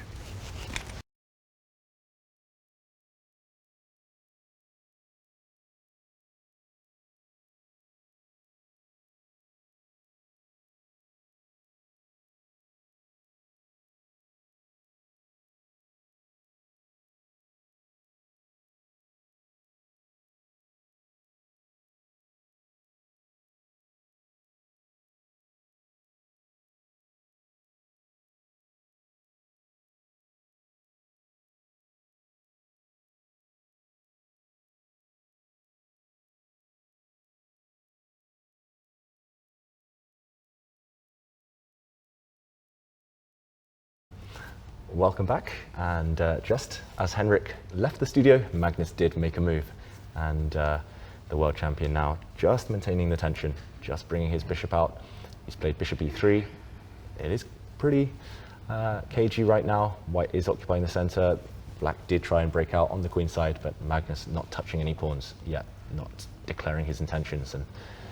And yeah, Henrik, he was reluctant to give his opinion on the position, but I still slightly prefer white. How about you, Judith? Yeah, well, don't forget that finally we had this move happen, h3, which we was waiting already for so long. Yeah. And after b5, bishop e3, the last piece practically got developed from the white side. Mm-hmm.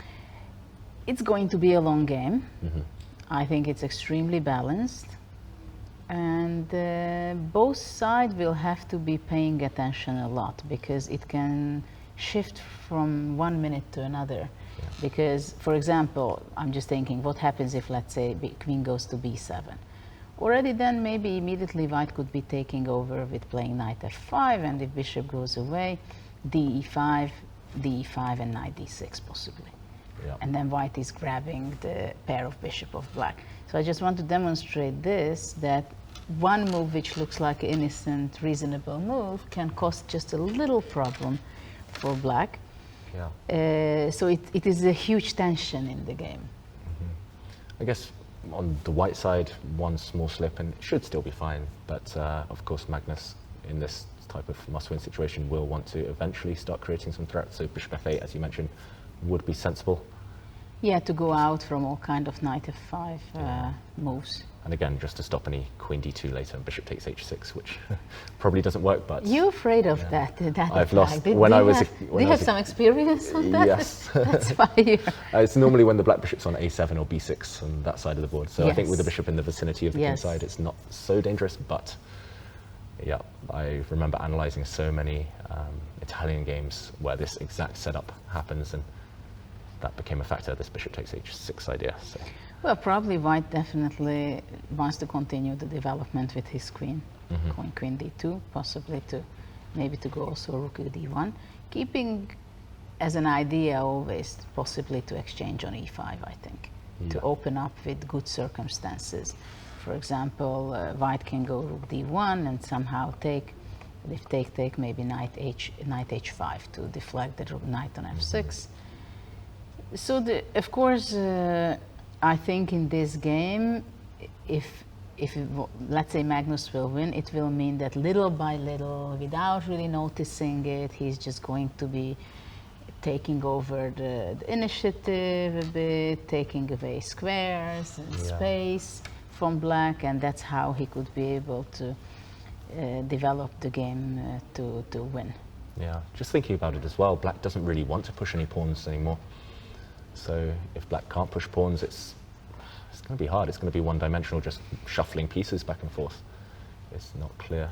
I mean, if you ever take on d4, you'll live to regret white having the center. If you take on a4 for now for black, I don't think I would like to take on a4. Stuck with an isolated pawn. But let's say black can go rook b8, for example. This is also something makes sense, because now I want to take on b4 to attack the b2 pawn.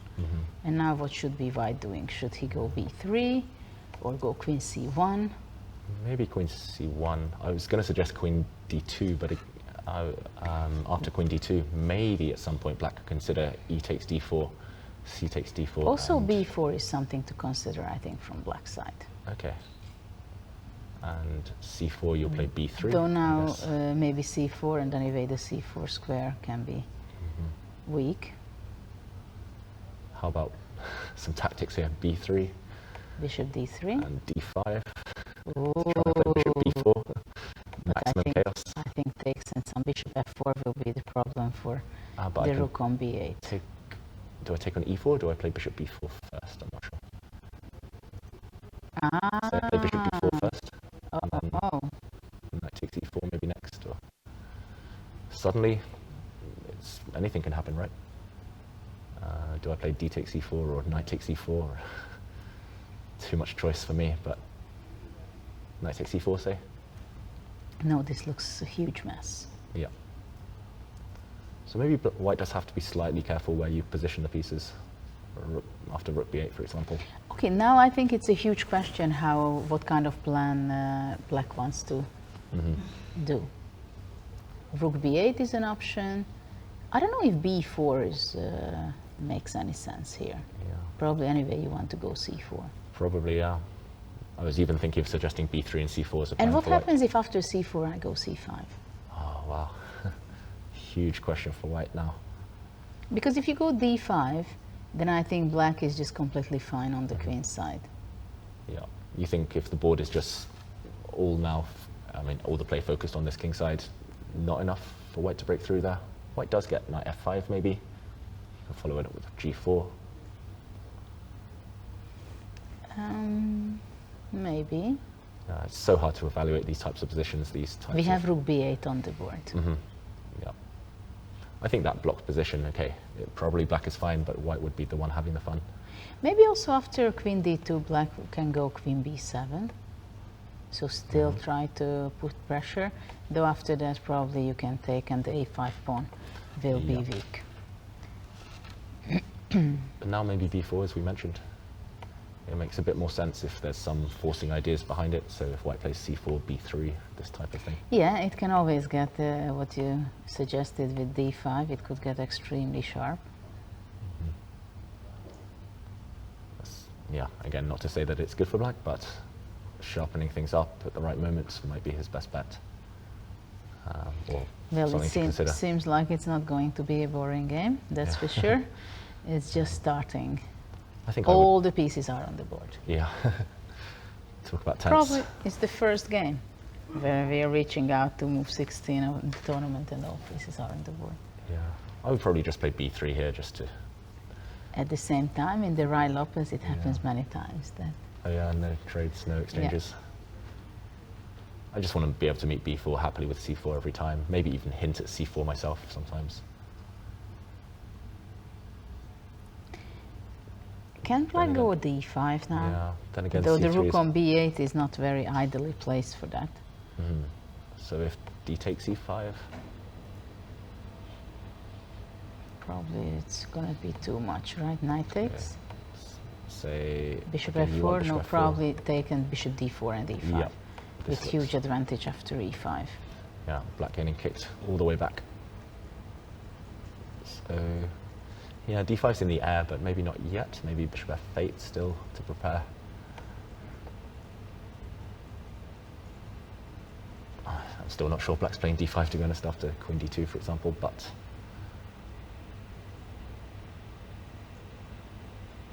Yeah, it's so hard to find productive ideas for black. Queen d2 for white looks natural. And despite the fact that Magnus has been using a significant amount of time, I think he'll be happy that he's got a lot of life in the position.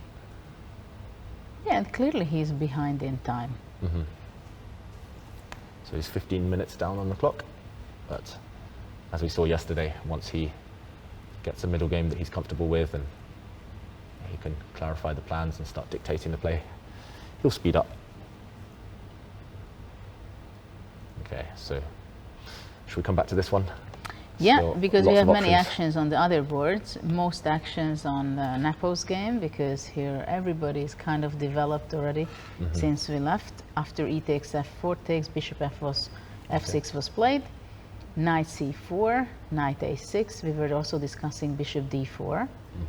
Knight a6, queen f3, rook e8, and now queen h3. So this is where the queen developed. But this looks very superficial for white, right? Queen h3. Yes, you're creating a pin, but if black somehow breaks the pin, white's lagging behind the development. White has not that much control over the center. And you're thinking already of queen d8, right? Yeah. Just to get out of the eye line of the white queen. And if Well, queen I takes don't know f5, if queen bishop f5 is not really possible, Yeah, right? Because bishop of takes bishop b2. b2. unless white plays queen takes f8 and bishop takes b2. Yeah, these queen sacrifices are always there, but I think It's a lot of black pawns, and but knight b4, Yeah. b5, the white king's also open, and when you're facing a queen, that's not right? great. Yeah, I mean, this is last resort territory for Nepomniachtchi. So The question is, I think, at first, what happens if e takes f5? Can black get this pawn on d5? Let's say Okay. knight b4. but if queen f3, then knight c2, knight d4. Yeah, that's what I thought. Knight e1 also. Oh by the wow, way. yeah, knight e1, just immediately winning material.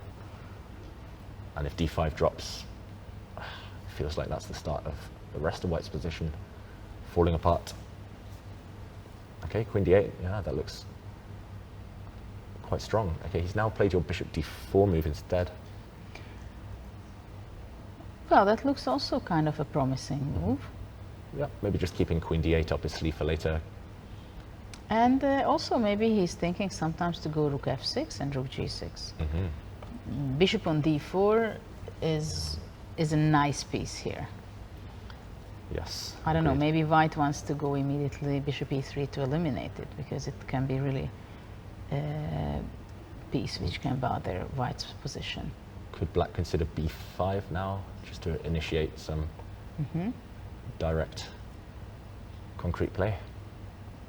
So if bishop takes d4, I want to play b takes c4 and break down the white center. Yeah, the thing is that you're going to be taking here and the e4 is in trouble. Yeah, although the a6 knight is also on peruse.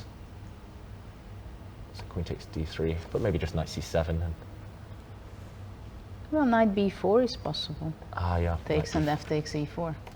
intermezzo. Yeah. Looks No, pretty it decent seems for- like black. somehow white is behind in development. Yeah. I mean, the rook on a1, the bishop on c1 not contributing. If you could get bishop d2, rook a1, Okay, so let's maybe. play rook bishop d2. b5, That's the most natural. then knight e3. Now knight e3. Okay. But what about taking, and c4? Yeah. Also knight b4 maybe. Knight b4 I like too. Yeah, I mean, white's center is just Knight falling apart. Right? c2, d3 is hanging. c4 still in the air, yeah. This is looking very, very dangerous for white. So, okay, And bishop e3 is on the board. Okay, so he's trying to get rid of this strong bishop. And we mentioned b5, but I mean, white was just struggling there. So b5, is he planning to move his knight? So knight a5 or knight d2? After knight d2, knight b4. Yeah. I think it's very strong. Knight c2 is just a massive threat in every position. Well, d3 is hanging. Also, bishop e3 and knight d5 is a threat Yeah. because of the pin.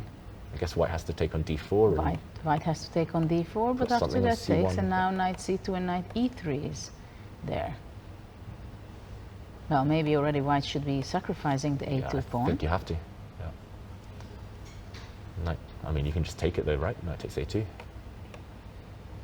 Come back to b4. No matter where white goes. No, I don't know. Somehow I don't have a good feeling about white's position. Yeah. And I've noticed this with Nepo, is when he has bad positions, he'll never sit still. He'll never sit at his chair. He's tried to hide his... Well, and he lost Bishop. yesterday. A very, very unpleasant game, right, against Firouzja. True. I mean, it seemed like in the middle game, Firouzja outplayed Nepomniachtchi. Yeah, and the day before, he lost in this Armageddon in this difficult queen endgame. Oh, yeah. So Oh, yeah. it's not been going well Yeah. for Nepomniachtchi. Yeah, and maybe, I'm just looking back to this f4 move, maybe it was just too hasty for white. There's so much And responsibility well, now. actually, also Sergei Karyakin and Nepomniachtchi, they are playing the 8th day already, continuously without a break, True. because of the issues of visa issues in the very beginning with Nepomniachtchi. So he had to play it. They had to play it on the free day Yeah. instead, In because general, classical chess is tough without a rest day, but especially when there's Armageddons and Yeah. this format is and especially when something goes wrong. true. when things are going on your way, right? You're tired, but it still gives extra energy if you win the games. But when things are going wrong, suddenly you become more tired and you start complaining that, oh, don't have a free day, it would be so nice. Did you like having 3 days in tournaments, Judith, or were you aware that, okay, maybe if it's going badly, it's a good thing, if it's going well, then it breaks your momentum? No, I was okay with it. Sometimes, very rarely, long time ago, maybe we had more free days than expected. But later on, it was not something that they were giving for so easily. So usually in a 9-round tournament, if we were spoiled, we got 2 free days, even 3 back in the late 90s. Yeah. But later it was only 1 free day. So that's very normal that you play 4 or 5 games and then you have a free day. Usually in Olympiads it was very long because back, I don't know, already quite a few years ago when it was 14 rounds and we had 3 or 4 free days, those were really long. Yeah, I'm jealous. I miss those days. I think my first Olympiad was just after they got rid of the 14 rounds. They shortened it to 11. So nowadays it feels like a bit of a sprint. I like enjoying kind of sitting with the team and hanging out, enjoying the atmosphere of thousands of players from around the world. Yeah, but it was playing. almost 3 weeks of time. It was very long. Yeah, it was very long. I guess for the professional players, they're used to this, but some of the other countries, not ideal, right? 3 weeks. And well, it's I think also for professionals, it was not easy to handle to spend 3 weeks. Yeah. But okay, Olympiads has a very special atmosphere and special place in our chess community, right? Are those some of the events you miss the most, or what do you miss the most? The round robins, the opens? Well, Olympiad, my last chess Olympiad was already when I was not there as a player, but as a captain in 2016. And I was enjoying it because it was nice. Finally, when I'm not playing, but I was a captain, I was able to talk with so many friends and colleagues.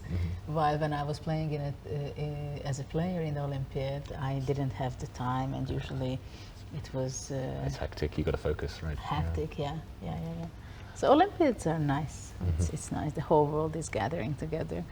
Yes, and my favourite tournaments too. So meanwhile, we have had a couple of moves in the Carlsen game.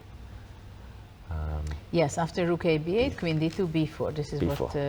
So now the big question is how Magnus will decide. Is he going to go c4, and we're going to see something b3 and d5, right? Yeah. Or he's not going to be playing c4.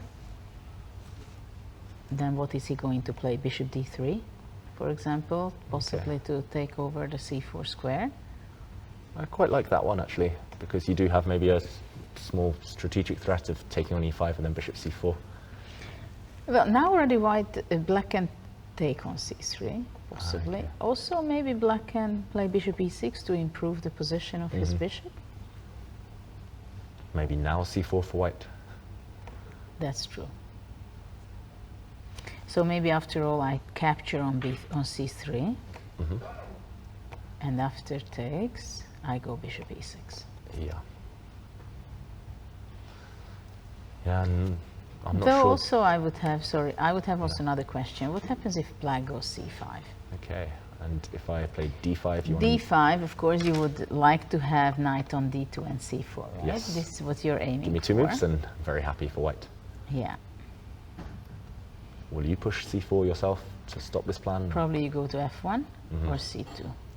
Probably f1. f1, you want to move your queen to c2, knight d2, and you want to highlight that I made a weakness and it's going to fall off. Yeah. Just from experience, this is very shaky, this type of structure for black. You need a knight on c5 very quickly, or you need the bishop to come around to b6 or something, but maybe black's not quite quick enough. Yeah, I think this would be very good for white. I like your idea of just taking on c3 and playing bishop e6 if bishop d3. Okay, so takes. Yeah, c5 is too committal, I think.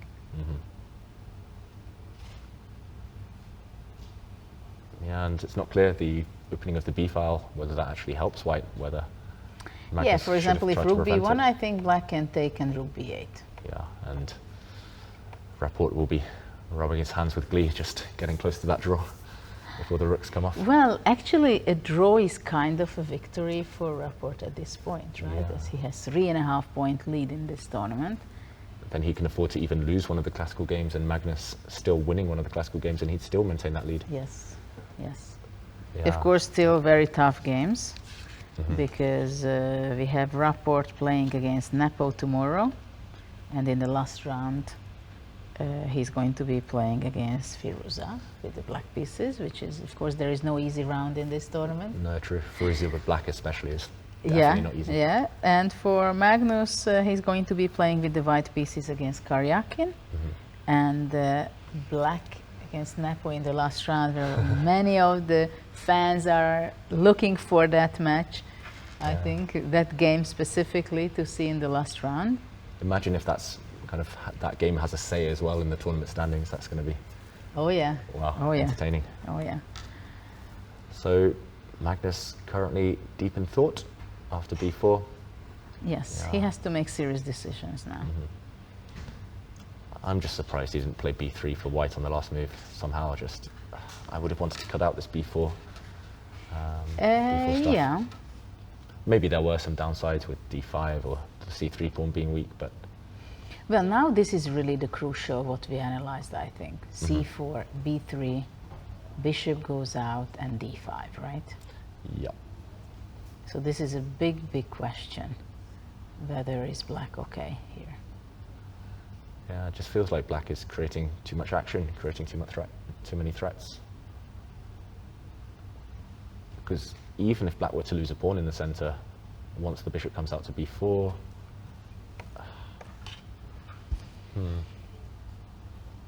not easy at all. That must be what Magnus is calculating right now, why he's thinking for around 6 minutes at the moment, but Rapport is calculating extremely well, as we witnessed it when he was visiting the studio a few times, and he's just telling moves and he's calculations. always leaning back in his chair and saying, "Oh yeah, I didn't see anything," and then 20 moves prohibition. Yeah, he's also, and he can balance it very well in this tournament, the calculations with the evaluation, which is, that's the big thing. Yeah, for any player, right? To be able to evaluate it right, because you can calculate lines, but if you evaluate it not in the right way, then it's bad news. Did you ever have those situations? I know I've been there many times where you calculate this amazing line, you convince yourself it's all working, and then you realize at move 1, your opponent didn't need to go into it. Of course. Yeah. We all know that. Frustrating thing in chess. Especially since we are using engine, it happens all the time, right? Nowadays. Before you could still think, at least not for, like after the game, you could still analyze and think and so. Now you go up to your room and you realize that, oh my God, what a beautiful line, but it goes wrong already in the second move. Or someone just tells you after the game, like, did you know you could have, your opponent could have played this, or you could have done this and avoided all of this mess?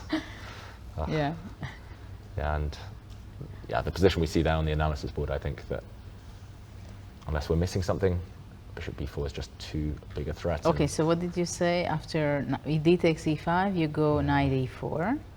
Yep, or maybe bishop b4 first, I'm not sure the order. I have one idea. What happens if c takes d5? Okay. Bishop b4? Let's try, yeah. Bishop b4, queen e2. Okay. Bishop e1, right? Yes. I guess cd5, you've got time for rook ec1, so. Yes, that was my plan. That was my plan, to somehow to move away my knight. We've got some nice pawns for white, but how to make the most of them?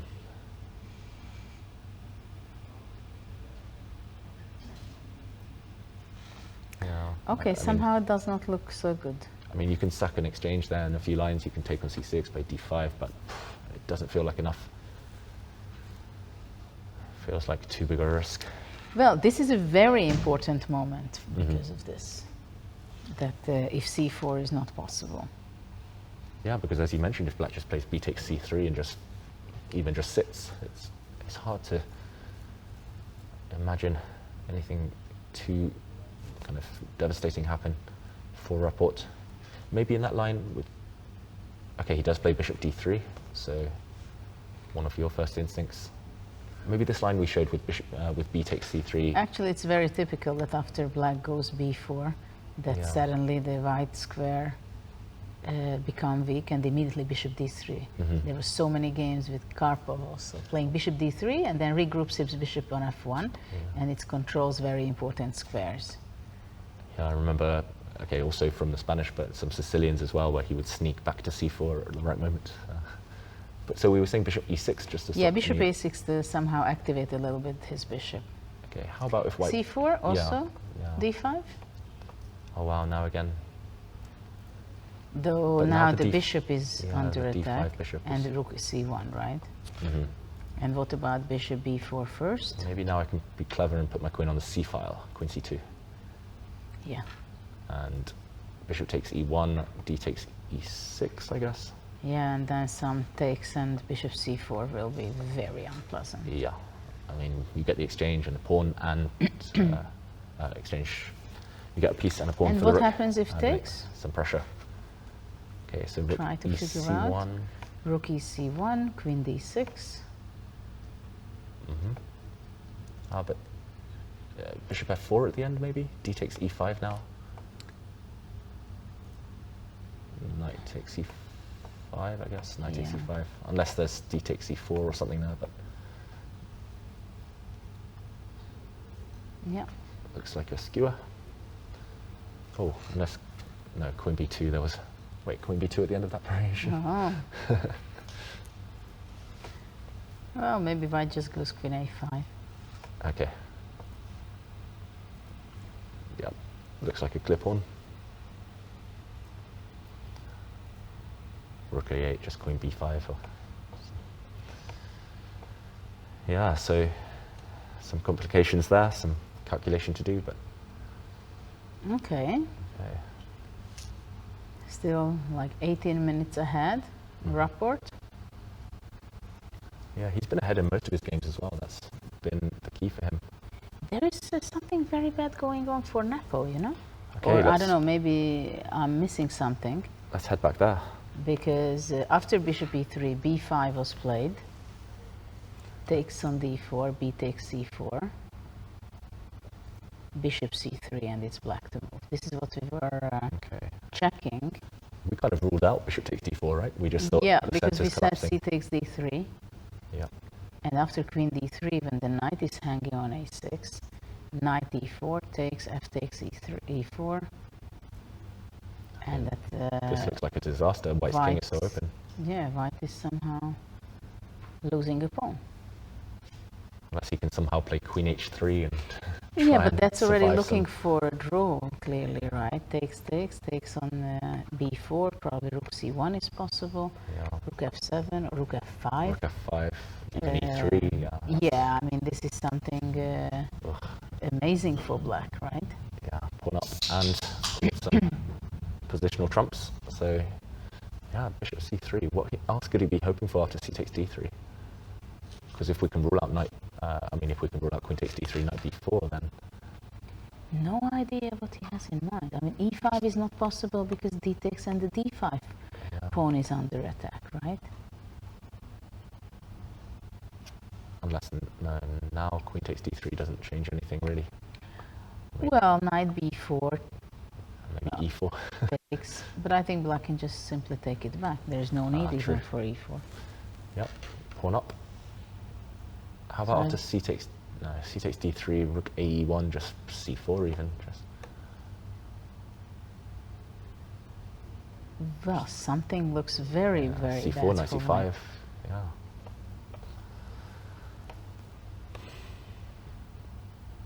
Yeah, it's falling apart for white.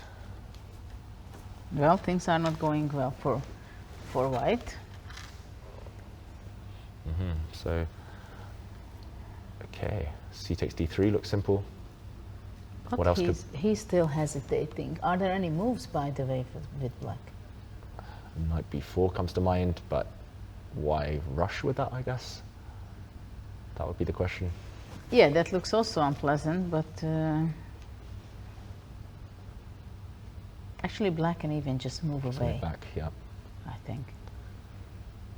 But of course, these maybe- are the most inviting moves. Maybe after knight c7, white can take on c4 and play b3 and pray that the black knight is That's true. a That's true. bit out of the game. If white now gets No, this is rook a1, compare what we had a Yeah. few moves ago. This is not an option. What do you think to visit maybe the Sergei game, because we haven't seen that game for some time? Yes, so some developments there as well. We left it we left it after knight bd7, and we were worried about the bishops, how they are going to be developing, and they are not. Simply h4. Development's keeping- overrated. Yeah, because it seems like Sergei really wants to push g5, to push away the f6 knight, so to take the control with his knight and finally develop with the usually very good square for the bishop on e3. And black played queen c6, attacking the e4, so for now white cannot go g5, queen f3, and black goes knight c5, attack again and again and again. So finally the bishop is out, and because the e4 pawn had to be protected. And that's what Firouzja, he's thinking, let me check, he's more than half an hour down on the clock now, but he's just trying to figure out how to stop white playing g5 and knight d5. How can he amp up the pressure? I mean, it looks so shaky for white, but maybe it's stable enough for this next Well, move or he two. needs one move, right? Yeah, So this is the big question, whether is he going to be able to really complete this one move and play g5, which after, if he really takes this place on d5 with his e3 knight, then things would change quite a bit. Yeah, maybe we can show that, for example, if black plays rook c8 or b5, yeah, g5. g5 takes, Takes. That's the let's question say. of knight h7 maybe as well, but because knight h5, I think knight d5 anyway is yeah, possible. trying to figure out, I don't think we can take on Because- g5. Knight takes, then knight f6, I think. Yep, that's a nasty And check. then it's a double attack. And if we take with the bishop on g5, feels like there's Then the same. the same. Or Takes and still queen up. f6. And rook h5. I mean, Queen Ugh. e7 checkmate. Yep, I'll pretend I saw that. That's the problem. Yeah. Ouch. I mean, when there are weak spots in your position and your king is on e8, things can go wrong. It's just the knight on d5. I'll blame the knight on d5. Yeah, that's Too strong.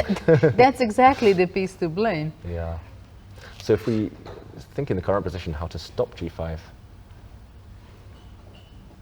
I mean, Can black go knight a4 to eliminate one of the knights? yeah, this crossed my mind as well. I guess white most likely takes on a4. Takes, Yeah. g5, Mm-hmm.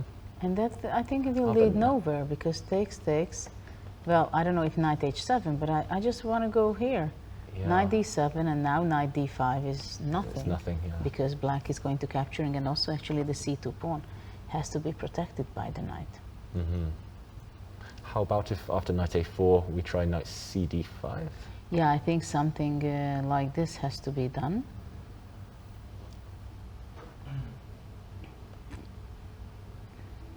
Yeah. Bishop d5, At least now white doesn't get an outpost. For the e knights. takes d5, Yeah. Okay, you called it, Judith. Knight a4 on the knight board. a4. So this position, I guess black moves. Do you go back? Do you? I'm not sure the best square for the black queen. I don't know, let's C7, say C5, I yeah. go queen c5, let's say. I mean, now the e3 knight stands quite strange. Yeah, again in the way of c1 bishop. Yeah, c2 pawn's just hanging in every variation as well. Just no time for bishop d2. I like knight a4. Well, I think actually knight a4 is the critical in this Yeah. position, because black cannot allow white to take over the d5 square. So what if white plays bishop d2? Ah, they take on b2. Yep. Is there an idea there for white? I don't Probably know, not sufficient. going g5 and knight d5, but I think it's not going to be enough. Sorry, knight d7, knight d5. So what, Yeah. right? So Just this knight is not c4, an knight option. comes back. Yep. Knight a4.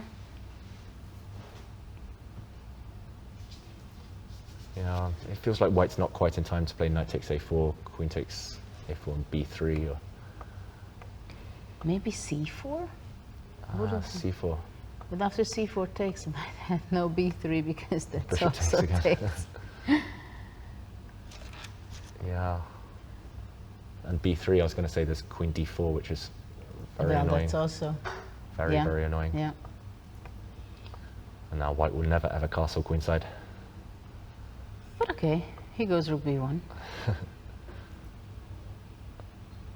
But even if black just plays like b5, rook c8, and I just want to stop you playing c4. Queen, do I give a check or not? I don't know. Queen c5, say.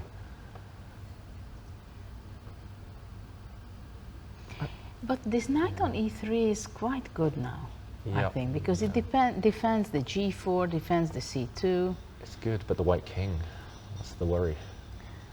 Long term. Wow, And if you push wow. g5 now, I think black will be very happy. Yeah, because of take him. knight h5. Yeah. And, And the black square on e4 and f4 is problematic. okay. So, What about knight ed5? Let's see this one. okay. That makes a lot of sense, but okay. I guess I just have to. Do I have to take it with the bishop? Do I have any other options? Because knight takes c3, there was knight takes f6. I guess that was the idea. Yeah, I Although, think. yeah, it's not 100% clear. Maybe. Take. Your rook is hanging. Yeah, You I don't was- care. I was I just going to move it understand now. rook h7 or Or king something. d7? Or king d7, yeah. Weird position here. B takes c3 doesn't quite work Yeah, this is not nice. because the queen takes c3 and the rook hangs on a1. But Yeah. yeah, Okay, so after knight c3, then it's a problem because if white has to go, that's a lot of knight moves. all those knight moves for nothing. Back to And square also, one. well, the g4 is hanging, so it's not possible. I mean, this knight that remains, it was the knight that started on g1, right? It went knight f3 to d4, back to f3 to h4, g2, Yeah. e3, d5, c3. It's too many. No, and g4 but hangs, yeah. yes. So, Okay, so after knight a4, it seems like a difficult moment. Wow, look what Nepo is doing. okay. C takes d3, rook g1. Okay, so he's shown his hand. And you know what Yes. his plan is. King h1. and- Maybe bishop g7 somehow. Ah, wow. But- Already. Yeah, bishop rotate c4. But I don't understand. Rook e4, king h1. Rook f7. Does he want to take on h6?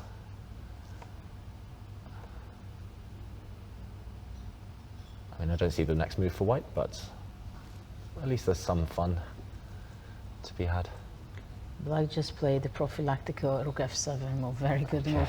Because next one, F takes e4. F takes yeah, e4. that's classy. Very nice there, rook well, f7. something went very wrong with Nepo in this game. Oh no, that's a nice move though by Tari. Got to give credit. Or we are missing something? I don't know. So say king h1 again, for example.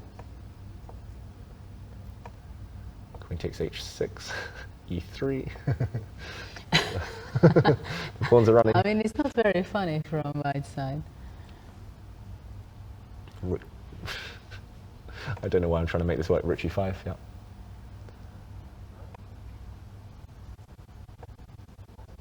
Okay. No, maybe this is not a Rook good g1, move because yeah. you go rook g1. Because now there's some ideas of rook g1 and rook h5. Yeah, you're like double or nothing, right? Very Literally at this much. point it's checkmate or go home. Nothing in between. Yeah. I don't immediately see a refutation of white's attack. Yeah, actually, this seems like, but I think e3 is like too much. Maybe too helpful. Do you play knight c7? You No. go rook g5 anyway, right? Knight c7, rook g5. It's also the question of bishop takes g7 maybe. Actually, yeah. knight d5 can go. Sorry. Bishop g7, rook Yeah. g7, rook g7, and rook g1. Rook g1. Yeah, and black's pawns are quick, but not quick enough maybe. Maybe black holds the draw here by taking and pushing some pawns, but yeah, still complicated. So if we backtrack to rook f7, the current position, and king h1. Well, okay, here also it's white who is struggling for a draw. It's fighting, right? yeah. I mean, with those pawns. It probably makes the draw though. Feels like just about. So if king h1 in the current position. King h1, fe, queen h6, and you're saying that you have compensation. Is black's idea? No. I was going to say, is black's idea to even just after king h1 stop queen h6 simply by moving king h7, but then maybe white has time for queen h5. Yeah. Okay, Yeah, so this it's position, interesting. This might be the. I mean, it's the last resort, right? Well, it doesn't seem too easy to go otherwise, right? Mm-hmm. Though, what happens if e takes f5 in this position? Okay, so Queen f5, right? yep, queen takes. Takes king h1 or king f3, rook e7. Yeah. And it feels like only black can win. Though g5 is also possible. G5 there.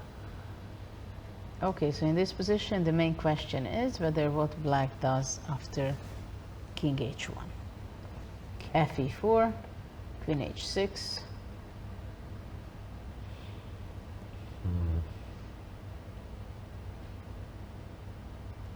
Yeah.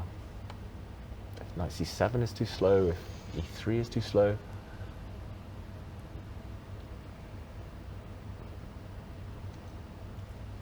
I don't see It's it funny, yet. e3, rook g5, right? Yeah. Also bishop. e2, Okay, rook g1, rook a1. rook g1, e1, just deflecting. Bishop takes, I guess. Yeah, you'd love to deflect both the white rooks somehow, but not quite possible yet. Bishop's coming back to c3 and rook h5 also in the air. So, yeah, Yeah, it seems not so easy for black, I right? think white, at least in this variation, white's doing okay. So queen h6.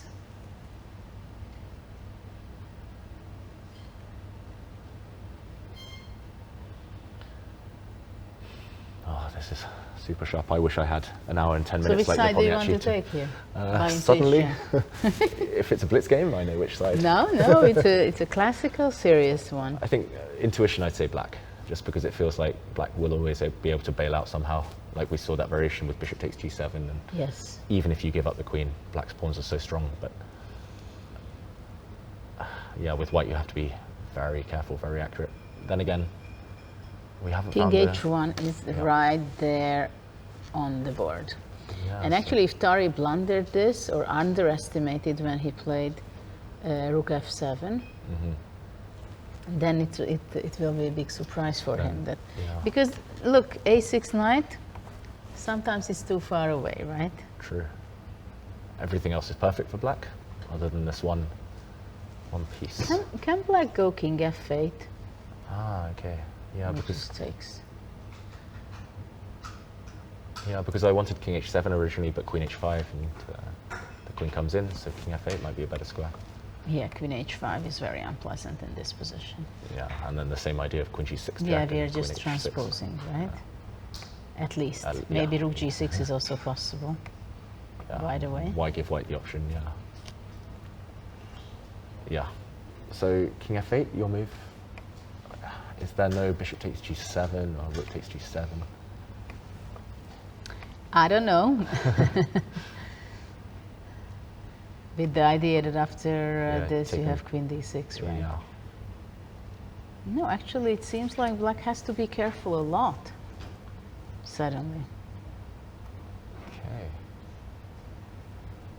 So we've, fe4 is just so tempting. I Takes, don't think rook queen takes e4. h6. Rook e4 didn't bring any benefits, right? Not that we saw. So what about knight b4 Okay.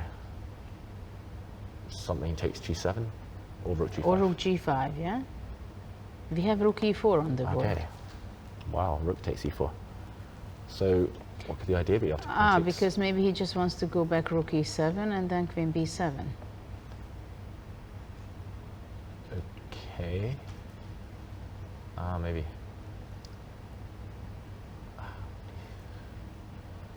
But queen b7 might be met by queen takes d6 sometimes. So say So rook you g3 go rook or g3 or rook rook g5? g5, say.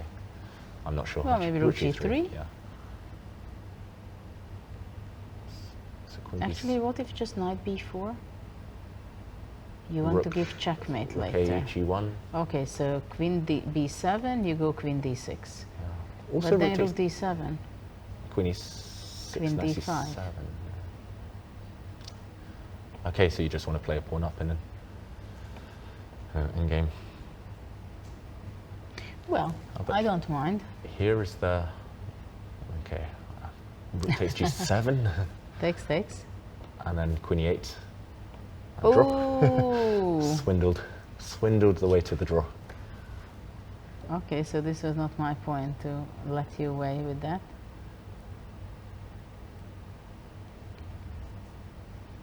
Okay, so where are we? He goes rook e4. This is the position, so white has to go queen h6. Yeah. There's no surely. other way. I mean, queen takes d3 or rook g3. I mean, it's just too slow for Well, knight b4, that. right? Yeah. Okay, so rook e7, rook g3.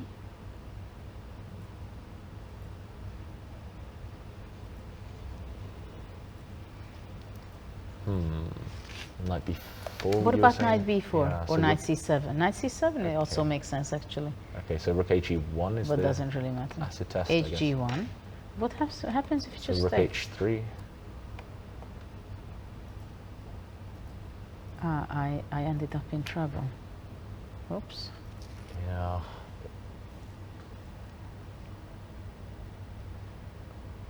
So there is actually black can there is a also big threat, lose. yeah. Unless you can somehow sneak in at some point with queen So- f. So maybe here black should go queen b7. Queen b7, queen d6, as we mentioned, and Though 1 second. If queen b7, what happens if anyway rook g1 okay, and rook Take. 1 g2? and wow, okay. So wild, so crazy this position. So the next move is rook h3, right? Yeah. Could I be really sneaky and play like queen e4? And what do you? Ah. I don't know. Rook You're not h3, I saying, want to you're play not queen telling e1. me that check. rook h3 is not the move because of queen g2, yeah? Or queen g2, yeah. Yeah. Ah, you wanted queen e1? Yeah, as The well. harder The way. harder way. Okay, okay. Actually, white isn't threatening Okay, anything. yes, then. that's the thing. I yeah. thought you just want to Yeah. make me to play and I then saw you that. play. Yeah. Yeah, But so- then this is a huge problem for white. Yeah, I mean, if white needs two tempi to play queen h5 and rook h3, No, it's not, but hold on. not working. Bishop g7 is not a threat. And rook g7 is not a threat. So actually here black is winning. Are they not threats? There is no threat because of rook e1. Yeah. So how does black move though? Because if Well, white gets, you can do anything in that case. shall I try h4 though for white? But what about knight b4, for example? And if I push the h pawn, am I threatening to take on g7? Okay.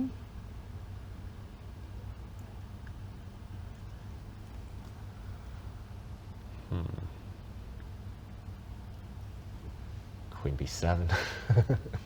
Yeah. Actually, black could go knight c7. What do you think about that? That's much. Knight c7, much and more then sensible, after yeah. h4, I can Knight e6 or knight e8. Yeah. defend, or knight e6 with knight d4 idea also. So there is no rook h3. Which means that I don't go rook g3, but I go rook g5. So to have rook h5. It's clever. But there, no, because it's the same Unless- story. It's the same problem that queen but rook g2. h5 will never be an issue. Yeah, so it can't be. So should we see if white tries this, queen takes d6? We mentioned that might be saving grace. So for example, rook g3 or, so queen When? h6, Queen h6 rook, now. rook e7, rook g3, and queen b7 we saw queen takes d6 earlier. Maybe clinging on for now. Just trying to count the pawns as well. Okay, white's not even any pawns down. both Yeah. kings weak. Yeah, unless does black have time for knight c7 maybe? Knight c7, rook takes d3, and suddenly actually black's the one the pawn down and struggling. So yeah, really, really wild right now. I think we will have a short break. Okay. And Yes. then we come back very quickly. Yeah, see you soon.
Welcome back, everyone.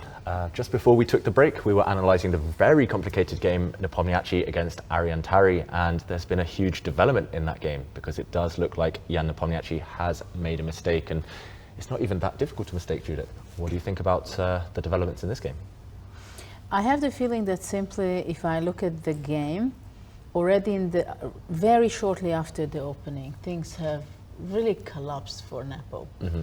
He played very early central play, f4, and really wanted to show that, okay, I just attack and I'm going to eat you up. And somehow it didn't work out. Black's only suspicious piece was on a6, and in the center actually white collapsed. Right? Yeah. Because of all these b5 and what the pawn moves on the queen side.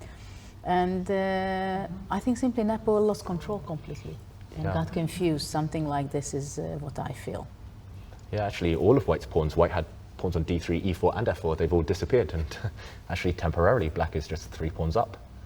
And it looks like White has some serious threats, but in the current position, Black has just played rook g4. Yes. And looks like that kills all the fun for White. A set of rooks are about to be exchanged, and Black will remain a couple of pawns ahead.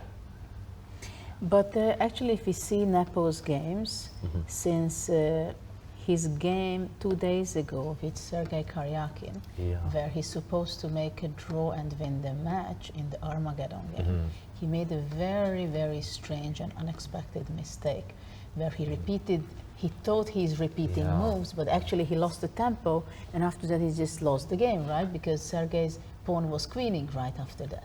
True. Then he played yesterday's game where practically Firouzja outplayed him completely in the middle game.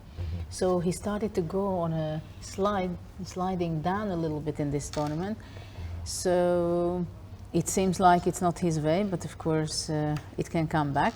Yeah, he played queen d3 after rook takes g4, f takes g4. Yeah, and queen takes d3, so hitting... 2 pawns down. Yeah, 2 pawns down, and the Black king pretty safe now.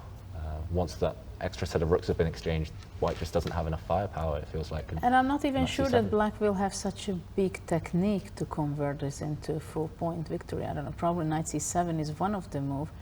But for example, also maybe queen b7 would be a blunder, you think? Some kind of rook d6, yeah. Maybe. Yeah, so what about knight b4? That seems to be the most obvious move to play. Yeah. Cynical but effective. Just get rid of as But many even pieces there as are possible. options maybe to play c4, with the idea to come with the queen to f5. Okay, so you want to get to the White king. Yeah, I mean, it's hard to give White advice here. Just looks like checkmate's coming somehow. Well, you don't want to be the advisor of White here, but maybe... Maybe rook takes g4? Checks. Sorry? Maybe rook takes g4 here. Is there a checkmate? And after queen d1, queen f3, you go rook g2. Probably rook right? g2. So you're holding on. I mean, it's still scary. Even Yeah, if you because just knight play c5, queen e2, you're trying to get back queen d5. Even here, but okay, Black should be trying to do something better than that. But so what about knight b4? Yeah, I mean, it looks simple and strong. Just if White takes, then White will never survive 2 pawns down with the White king so open, and if queen e4 or somewhere, then feels like Black should have a way. You want to get in with the Black queen somehow. Queen b5. What about knight a2? Okay. Sorry. Greed is good. Sorry. No, actually, the main reason yeah. is, I'm going to explain. It's not because I'm so greedy. The problem is that I want to eliminate the c3 bishop. That's the idea. No, I mean, it's simple. Now it's back to 3 pawns, right? And yeah, no kind of tricks No, this at all is the against the Black question, king. whether is there anything White can think of for some perpetual I mean, the White idea? queen just can't give check even if you sacrifice on g7, just no checks. Yeah, this looks like almost game over. If Tari plays knight b4, even knight c7, is there a way for White to create any nuisance there, or can Black just go for the d5 pawn? Worst comes to worst, you put the knight in e8 and free Yeah, up but the you Black. don't want to go to passive way that way. I just want to win the d5 pawn. Yeah, somehow. the d5, that's a great target. the more I look at it, the more I think knight b4 is just simple. Why calculate when you can just... Yeah, and also you don't want to give so much, even the potential chances for Nepo, right? Because if you can eliminate that bishop, then... 2 pawns up. Tari about to take his first win. Maybe we can rewind just to show the blunder, because it wasn't even on our radar, we must admit. Rook g6, we were looking at queen takes h6 here, which is complicated. We were told in the break as well that bishop takes g7 was white's best chance, although this is difficult and complicated to evaluate. Well, the idea is, I guess, that king cannot take it because of rook g1, and after king h7, queen h5. And you can't cover the g6 square unless you play rook e6. Well, queen e8, but that's not much better. Yeah. Queen f5, queen f6. Zigzag and mate, yeah. So, and also we should mention queen takes g7 there was maybe the acid Well, test, probably but then this is queen what takes, black has do, right? Queen takes Has to do. f5. Or queen f5 Or- or rook g1? Rook g1 as well. I don't was know, I'm not thinking- sure which one is better. I was a bit worried for white after rook g1 you take and then you play d2. Queen g2, queen d2. Okay, how about, it's the same, check first and then d2, yeah. Okay, this is the order. And yeah, maybe no perpetual check for white, maybe maybe you can try queen takes f5 and sneak in, but either way. So after all, instead of bishop rook g1, queen f5.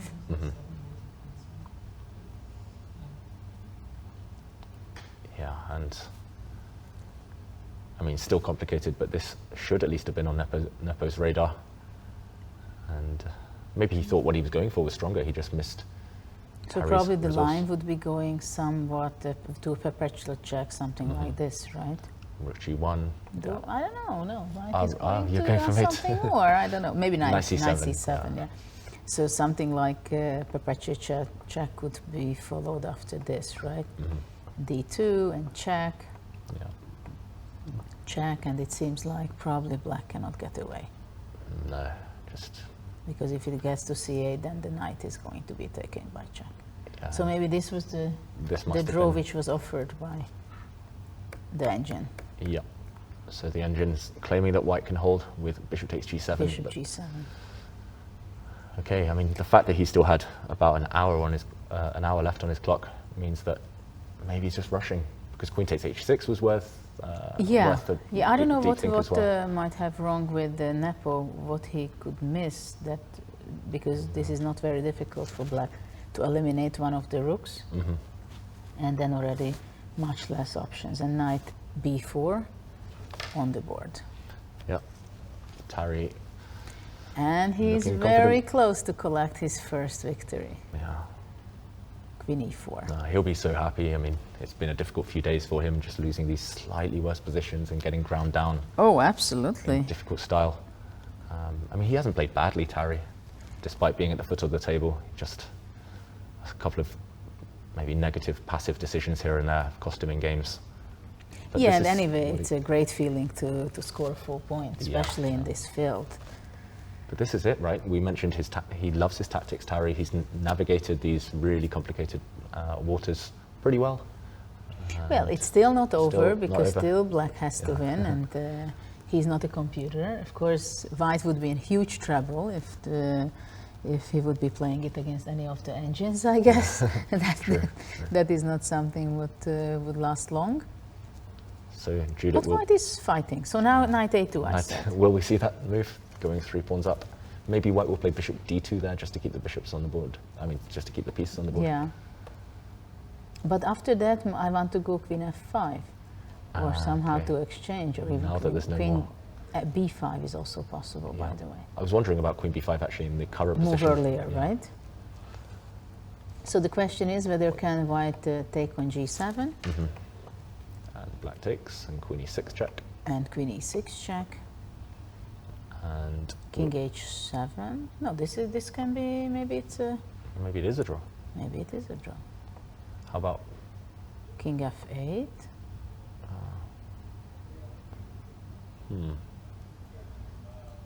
does bishop takes?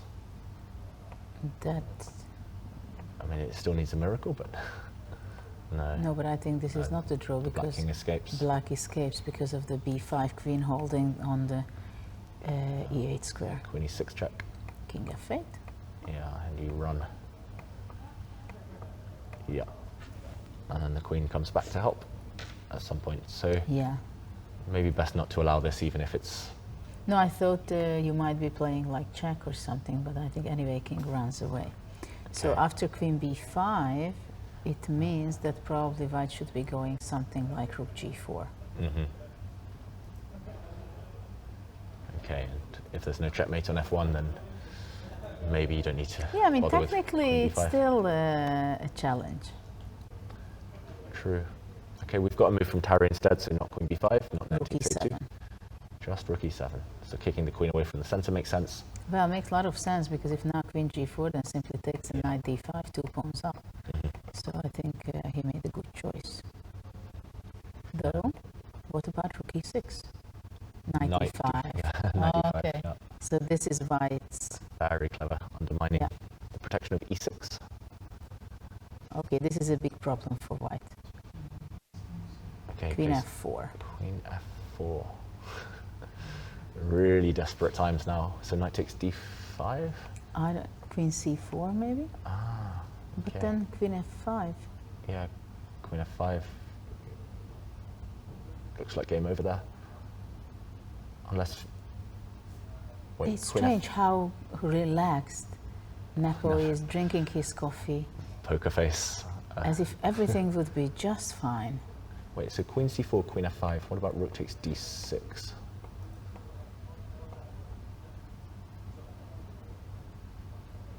Is there a... Queen f3, Yeah, queen d1. but queen f... Well, still queen two- f1 yeah, still takes, 2 takes pawns, 2 yeah. pawns, right? And king f2. Well, it's definitely not going into the Yeah. fun direction. Yeah. I don't So knight takes understand. d5. I don't get it either. Is he just bluffing? Must be bluffing.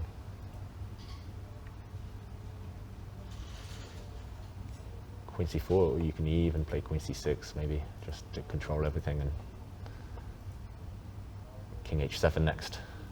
Get out the pin, and Yeah, I mean, probably that's not the only way to yeah, do. queen f5, like you showed, also sufficient. Yeah, Nepo. Difficult 3 days, actually, ever since that rearranged game against Karyakin, where he played superbly, unleashed this kind of idea in the Berlin defense. Ever since that, it's gone And downhill. Nepo has a very difficult time after this game. Whatever happens, Yeah. he's going to be with the top 2 seeds in this tournament. Rapport Yeah, and Nepo in the the last leaders. 2 rounds, which is not going to be easier. No, true. Although then maybe he's got nothing to lose. He'll just play the spoiler role, just Yeah, but you know, have fun trying to topple the nothing big to guys. lose. I mean, after all, he's there on the top, right? Yeah. He's preparing for the World Championship title match, so this will hunt him for a little bit, Yeah, for a few days, this tournament, I guess, before he just can leave it behind. yeah. It won't be great for the confidence. The first few games of the World Championship as well, where the nerves are going to be at their peak, as Henrik Carlsen mentioned. If he's coming off a difficult classical segment here, he's not going to be feeling too great. So, yeah. And it looks like, okay, meanwhile, another Russian with white struggling, Sergei Karyakin. In his game, we left it a few moves. Oh, there prior. is big change has happened because Yeah. we've seen this knight a4, knight d5, knight c3, knight f6, exchanges and king d7. This is where we left off. And And now white surprisingly just ignored everything and pushed g5. but he should have brought back his queen, right, to f3. Maybe he was worried about knight takes a2. Yeah, these pawns somehow fall off. These knights are so tricky. Yeah. And c2 is also hanging. So I don't know maybe what he had as an option. Well, maybe bishop g. No, because he went g5, and after knight e4, the most important pawn disappeared from the board. And Yeah. after that, black goes d5. Black has a huge advantage in development. He's more active, and an extra pawn. Yeah. Queen d1. Some might argue that black's king's in the center, but so is white's, right? Like, Black played a White's- very nice move, queen b6, attacking on f2. tactics. And yeah, after bishop e4, he just wants to go queen b4 and capture back the given piece. Yeah, and how else can white deal with this threat on f2? Doesn't look too Very easy. sad story for white. Yeah. Let's see the Magnus game. What do you Yeah, think? looking good for black in these two games that we've just spotted, so that we've just looked at. And meanwhile, some developments here as well. Some developments, because we've stopped here somewhere where black played. So Rapport started to regroup his knight to a very logical square to f4, and bishop goes to a6 first. Interesting, because I thought that he might be going bishop f1, but probably he didn't want to, because then rook b8 and white will have to exchange some rooks, because otherwise rook b2 would be the move. So bishop a6. Why can't black go rook b6 here? I guess Why white will didn't then he go play here? bishop f1, and the rook on b6 is indirectly under fire. Yeah, because the after e3 bishop. that, some Yeah. discovered move. That's the type of finesse, the type of world champion move, right? Bishop Yeah, a6. bishop a6. So he went back to b8, and after that started to exchange pawns on e5 and rook b1. So of course for white it would be great if he could control the b file completely, but for the moment it's none of them wants to exchange, and black played bishop d7. I think he did it because he wants to be possibly moving back with his knight towards to e6 and maybe to c5. Yeah, that makes sense. Magnus has spent time rerouting the white knight to c4, so Well, actually the Try the knight same. was going from d2 to f1 and g3, and then he started to go backwards, right? yeah. Top After players are quite flexible in these types of And there are a lot of scenarios. maneuverings in this kind of type of position, this Rai Lopez type. Of course, he's targeting with his knight the c4 square, eventually probably some bishop b6 kind of things as well. What happens if he makes it immediately? So the white bishop on a6 almost trapped, but I don't really see a way for black to get to it. Though, what a tricky move, bishop d7. Look at this. Okay, and Look queen at this. d7. Maybe it's just acting like, okay, I want to go back with the knight on e6. Don't worry about it. I go to passive. Wow. This is clever. So as soon as the white knight goes to c4, cutting off the white bishop's retreat. Though I'm Then not sure, queen d7. probably white can maybe just take on e5 and bishop f1. So Okay. this bishop is a killer, always Just in time. there where it disturbs the most, right? Even this is not 100% clear. Queen h5. Queen h5, Maybe bishop f4, knight f4. maybe can white take on g6 as well? And after queen g6? Then king h1 and knight h2. Oh, Just to curl up into a ball and cling on. Yeah, it's only a pawn for a piece as well. So it's scary though once the clocks are ticking down and you see this bishop takes h3 type of idea. You have to start calculating it on every turn, right? yeah, but this bishop is very tricky on a6 because it can just, within a move or two, it just comes back to f1, the most important square in defense. And after knight e5, but it seems like white is defending Just about. and keeps the material advantage, right? Does look that way. So how about, yeah, so knight c4 in the current position. No, but hold on. After queen h5, knight g6, queen g4 check. Okay. And king h2. Well, King well, g3. I will try to do this move, I must say. I'll try, just for the sake of. But king f4, you then Well, bishop bishop d6 is yeah. one try, okay? Yeah. I'm not sure. In the game, I would have stopped calculating as soon as I saw queen g4, but for here, e5, e takes the, no, but then, sorry. queen takes c2 just Queen wins. c2, yeah. Knight e5. Sorry? Knight Ah, e5 okay, in that but you're not position. going to play that. No, But no. I don't know if not bishop g5 is, if it's not better. Oh, what's the idea after knight? Well, you have to, sorry, Knight no. takes g5. No. Bishop d6, Yeah, bishop d6. knight e5, rook e5. Yeah, okay. Let's You stop don't want calculating. to, I think, yeah, it's not worth going further. Okay, so it's very exciting, right? Okay. Bishop f1, queen h5. So you So after mentioned- knight g6, queen at g4 is a draw, Yeah, yeah. right? Because white So has the- to go here and then back. Yes. No, knight h4 doesn't work, right? Knight h4, bishop h4. Bishop f4. Maybe, yeah. Oh.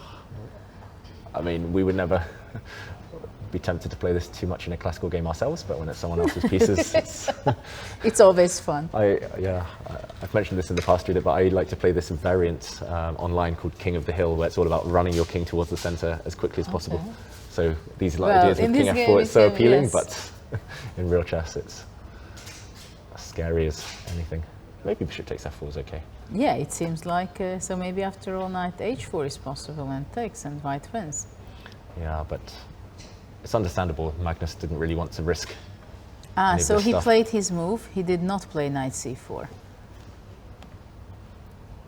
But it's, I think it's a crucial moment. Whether what is it in real? In reality, this bishop.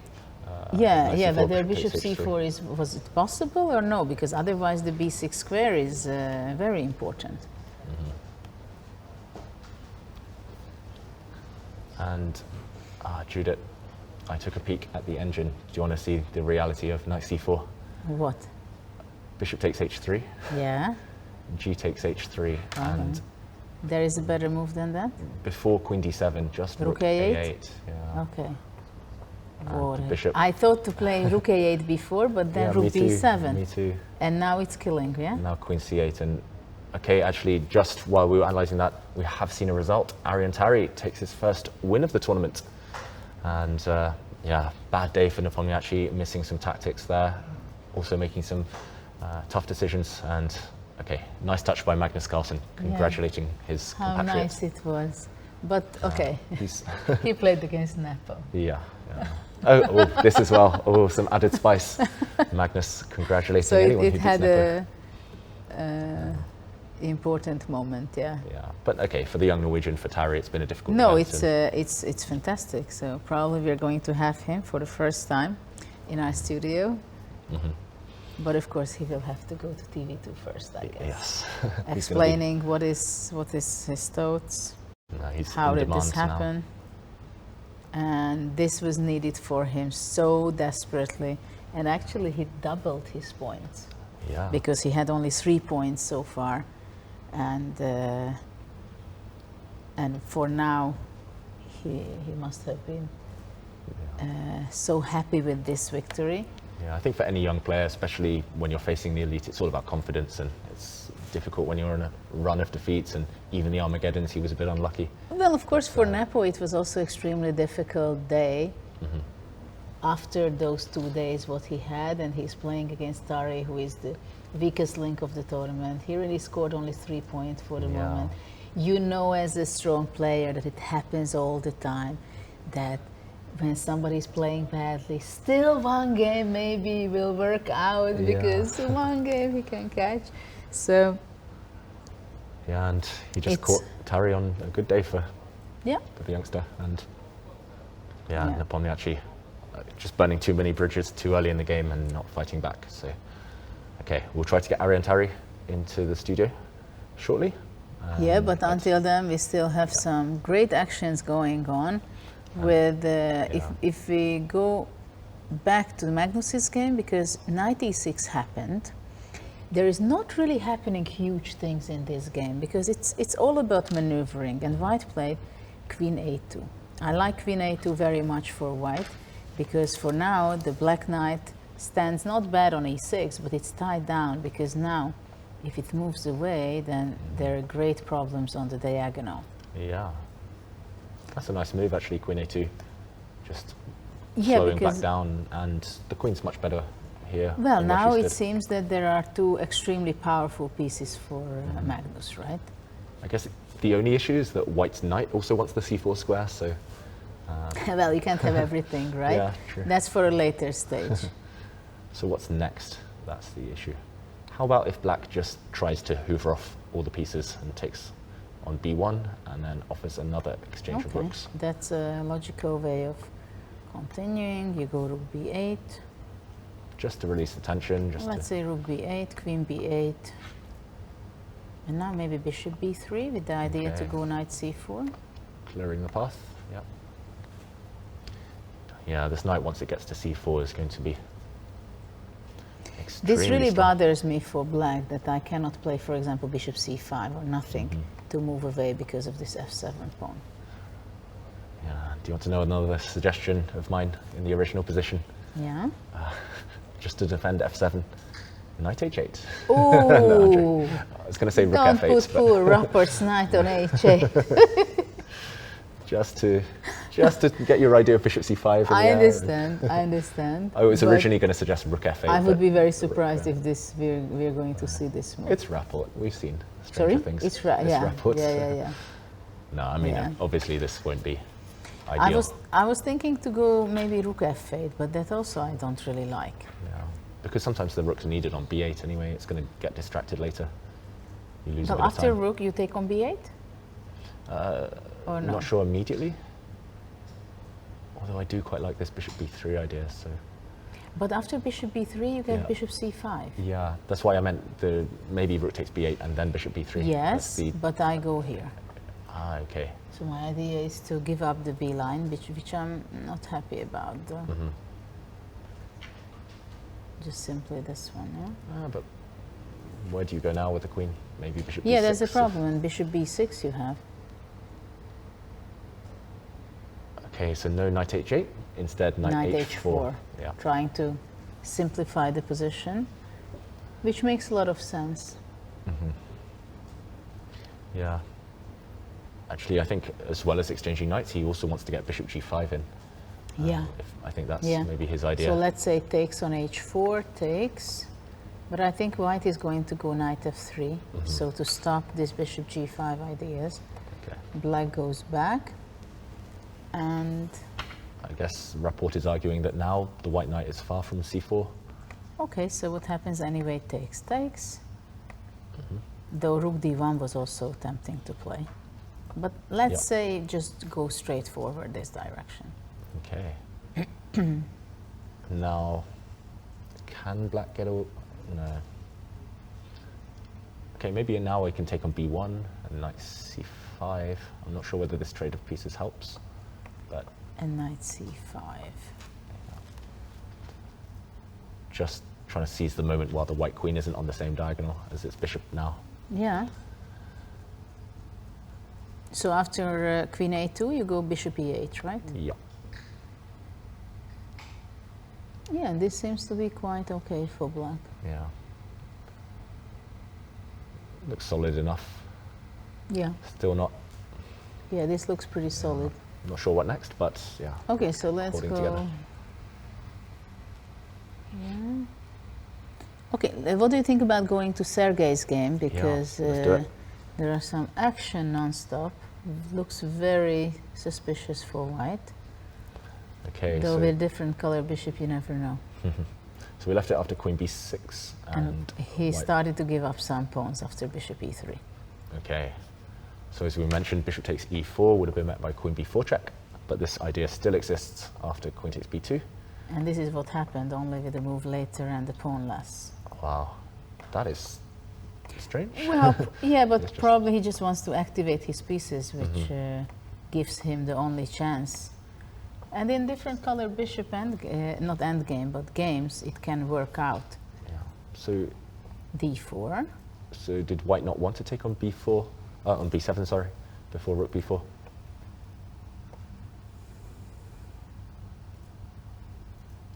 What's the idea here for black?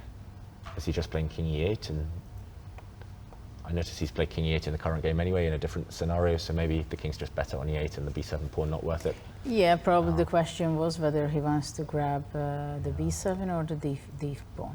Okay, so yeah, I guess rook b4 But- here is met okay, by he d4 could- and He could go here anyway. Well, Okay. probably d4 anyway and Yeah. takes on h4, right? yeah, which way as well? G takes the pawns running maybe, but rook takes h4 and But it's a good 2 pawns up. question. I also don't understand why he didn't take it first. Why not to take first on b7 and then rook b4? It takes a lot of self-restraint to not grab a pawn for free with check. Did he blunder d4 maybe? Good question. Maybe he blundered this king e8 move actually. So if we see what happened after rook b4, d4, cd4, maybe he thought he was getting some kind of checks going. No, because but otherwise now there's a the pin. same position could be on the board with without the pawn on b7. Yeah, Right? but it would have been black to move, I think. So, That's true. Maybe here he missed that after queen a4 check. There's always b5 now. Or Okay, bishop d7 he as well. took back on hg5. So for now, white is a pawn down. But now the white king might come under some pressure. Rook h1 at the moment isn't. Yeah, but this convincing. maybe it's possible to save the game, right? To exchange the queens. Yeah, there's not enough time to take on I a2. mean, because this is d7 already not so much, but he played rook h3. I think Okay. he was right not to exchange the rooks. Yeah, yeah. Opposite colour bishops, it's all about going for the opponent's king, right? So while the major pieces exist. Well, and now there is an immediate threat by black to capture on e3. Yeah. How do we defend? I mean, we have to defend e3, right? We have to Well, protect it. probably some king d2 or something like that, which has to be made, right? Rook d8. If only black could castle queenside. Even if you could be castling, I'm not sure you would. Yeah, true. Just Rook d8 is better. Yeah, that white king now is far weaker than its counterpart. Yeah, black king sneak away, right? Yeah. This might be 2 wins in a row in classical chess for Firouzja since he lost this difficult endgame against Magnus Carlsen a couple of days ago. Yeah. Yeah, impressive from the 18-year-old. Yeah, rook h3, what else do you do? Queen e2 maybe? I think also, even if queen e2, also rook d8 is the next move. Okay, too many pins. The d pawn is doomed. Yeah.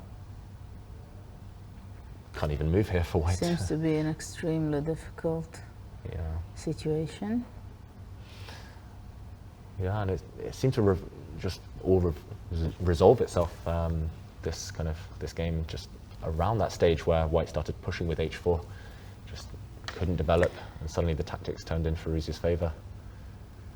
I'm not sure this idea of pushing g4, then knight h4, knight g2, knight e3. I'm not sure it's going to gain too many followers. Yeah, just. Yeah, slow Firouzja opening reacted pretty well. Yeah.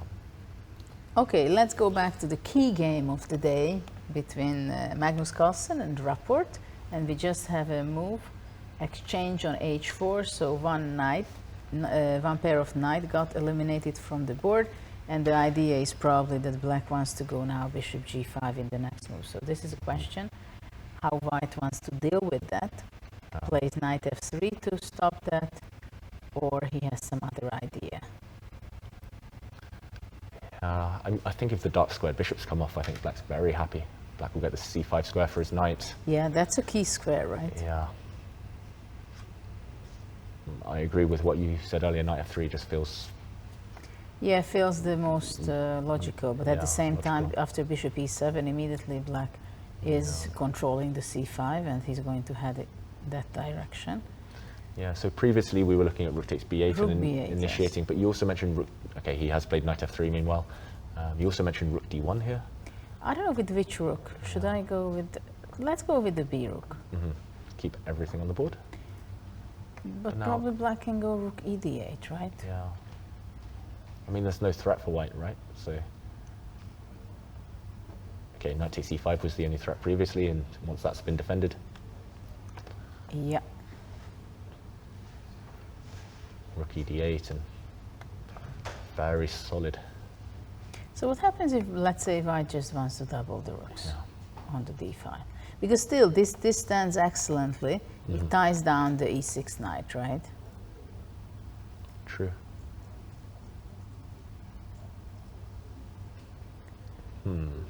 How does black untangle this f7 square, this silly f7 square? Yeah, yeah. So black is a little bit tight Yeah.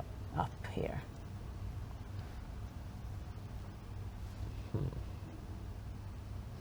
And basically, this is what white is playing in such a position. Yeah. Just basically controlling black, not to allow his plan.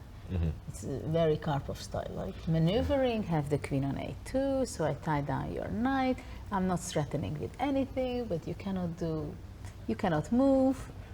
Then I will improve my game with h4, g3, king g2, going back and forth 300 times in the game, right? Eventually, the opponent will walk into some 2 or 3 move tactic while their pieces aren't time completely goes down. Look, coordinated. actually, by the way, they both have only 25 minutes, so time will be also a very important part of this game. Especially for Rapport. He's been ahead on the clock nearly every game that he's won, right? And he was ahead in this game also for quite some time, 15 minutes, 18 minutes.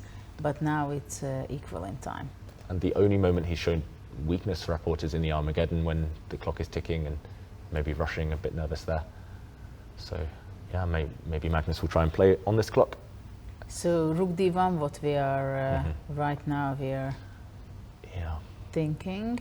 The only thing I can suggest here actually is, okay, after Rook d8 to stop the threat of knight takes e5, Rook d2, just bishop c8, just to try and get some pieces off the board. It's a bit grim, it's a bit slow, but... But then I have a question. Okay. Why not to play after Rook b d1, Rook b d8? Yeah, I was slightly worried that after, for example, Rook d2. Rook d2, bishop c8. Yeah, and I was worried about Rook b2 or some and then bishop back. C5 already possible. Bishop, okay, because now the queen defends the f7, that was the idea. Okay. And yeah, no other way of doing that for white. Yeah, this would solve all of black's problems immediately. Well, I'm not sure all the problems. Well, I don't know. What if takes queen a3?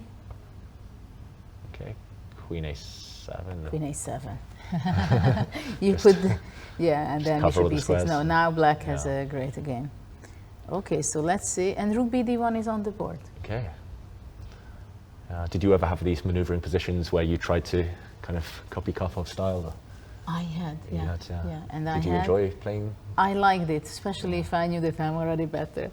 But I had, and then I started to work on the Rai Lopez. I was about 13, and after that I won quite a few games because I had worked very long hours on the Rai Lopez. But I think now we are going to have a winner in the studio, so we come back in a second. Yes, join us again very shortly with Aryan Tari, the first win of today.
Hello everyone and welcome back to round 8 of Norway Chess. We do have a very special guest here in the studio, the first winner of today, Aryan Tari, who has just beaten Jan Nepomniachtchi.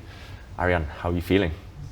It feels really amazing, especially because I lost 3 games in a row before this game. So yesterday night I was really sad and kind of depressed. And today with black against Jan, I was thinking like, I'm definitely going to do my best, but if I lose again, it would be so bad, 4 losses in a row. I also like missed so many chances. Against Magnus, I lost a dead drawn position yesterday. Against Alireza, I was winning, and against Magnus, the first game I was winning. So I feel like I missed a lot of points. So this win really means a lot to me. So the overwhelming kind of feeling is relief, or just ecstasy that you managed to outmaneuver him? And I mean, it seemed like a quite good game from what we saw. Yeah, both actually. I feel relieved, extremely happy, and yeah, I think I managed to outmaneuver him. Okay, shall we take a look at some of the key moments? Yeah. Yeah, how was the opening? What was your feeling about the opening, how it went? So after bishop e6, I had this position in my notes this morning. I think castle was, I didn't like look at this variation a lot, but I think I just had castle in my notes. But that being said, knight d2 makes a lot of sense. I don't know why I didn't check that move, because d5 fails to queen b3, I think. Yeah, this is what we were. And I couldn't see, because I was thinking like, if I don't have knight d2 in my notes, it must be kind of because of d5, but d5 doesn't work. So then queen d7 is logical. I think black shouldn't play knight c6, because then knight d5, when you take, then the natural c6 is always stupid. Yeah. Okay, so queen d7, castle. Yeah, castle. To be honest, knight d5 really surprised me. I thought he should play knight e4.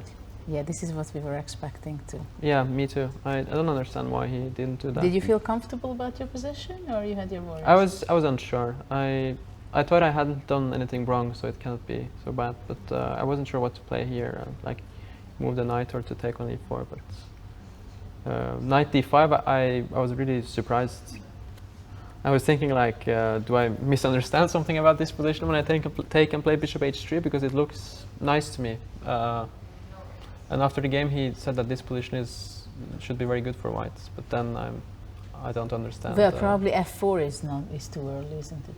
Yeah. In that case, f4 is too early. Maybe he should play, I don't know, f3 or. Yeah, we were talking, I think, knight c4. Knight c4, I was thinking maybe f4 actually. Yeah, and then I can hit him with b5, because he has to take care of f3 check. And I think I was suggesting starting with a4, but I'm not sure whether I want to give away the b4 square. But is f3 so something that? Yeah, that's also a good question. I wasn't sure. I like f3, kh1, queen h3, rook g1, and I get my knight c7. But at the same time, you have like knight e3 maybe. But maybe white can also try, instead of knight c4, to play simply a4, right? And after that, knight c4. But then I thought I get the b4 square. Yeah, but yeah, it's hard to assess. I wasn't sure. And after f4, what were your feelings after takes bishop f6? Bishop f6, I thought black is in very good shape. I couldn't see anything. Like it seems like his center is kind of a bit loose, and knight a6, rook e8. My moves are simple. Yeah, and he never gets to play e5, because I just take it at some or d5 is hanging. Yeah. I don't know if what he could have done here, but I thought black is better. Well, probably he should have somehow to develop. I guess bishop d2, you go b5, right? Yeah. And if a4, knight b4, and knight c2, knight d4, that's what we had. Yeah, actually here I was calculating like all of white's moves, but I just couldn't see what. I think black is really happy. It can be some way maybe that because it's hard for him to get bishop d2, rook e1 without concrete problems. Yeah, so he went queen h3, bishop d4. This is an interesting point after queen h3, because at first I thought that queen d8 is a very strong move.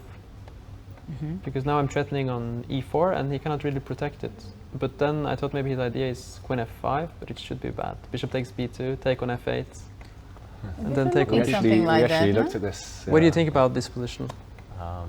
I thought maybe I shouldn't allow it. And, it feels like white's king is so open that it should be pretty good for black. Yeah. But we didn't look at it exactly here. Oh, it's something different. Some queen. Did we not look at b5 and then knight b4 here? Or was this? Yeah, I was looking at this. I thought it should be good for me, but at the same time, I thought bishop d4 is also strong, so it was difficult to choose. And then you choose bishop d4, bishop... Yeah, and here something really fell apart for white, right? Yeah. But then there was a later stage where I'm not sure. But to be honest, you I wasn't played- 100% sure. Like when I played b5, he took in bishop c3. I thought it should be good, but I wasn't 100% sure. But I was not thinking that he's in time with his mating attack, because it's just a question about that.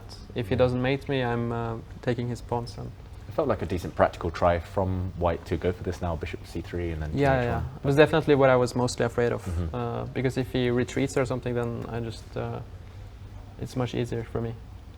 So after, rook f7, king h1, rook takes So e4. Anastasia said that white could bishop play bishop g7 is here. it? And it's a draw.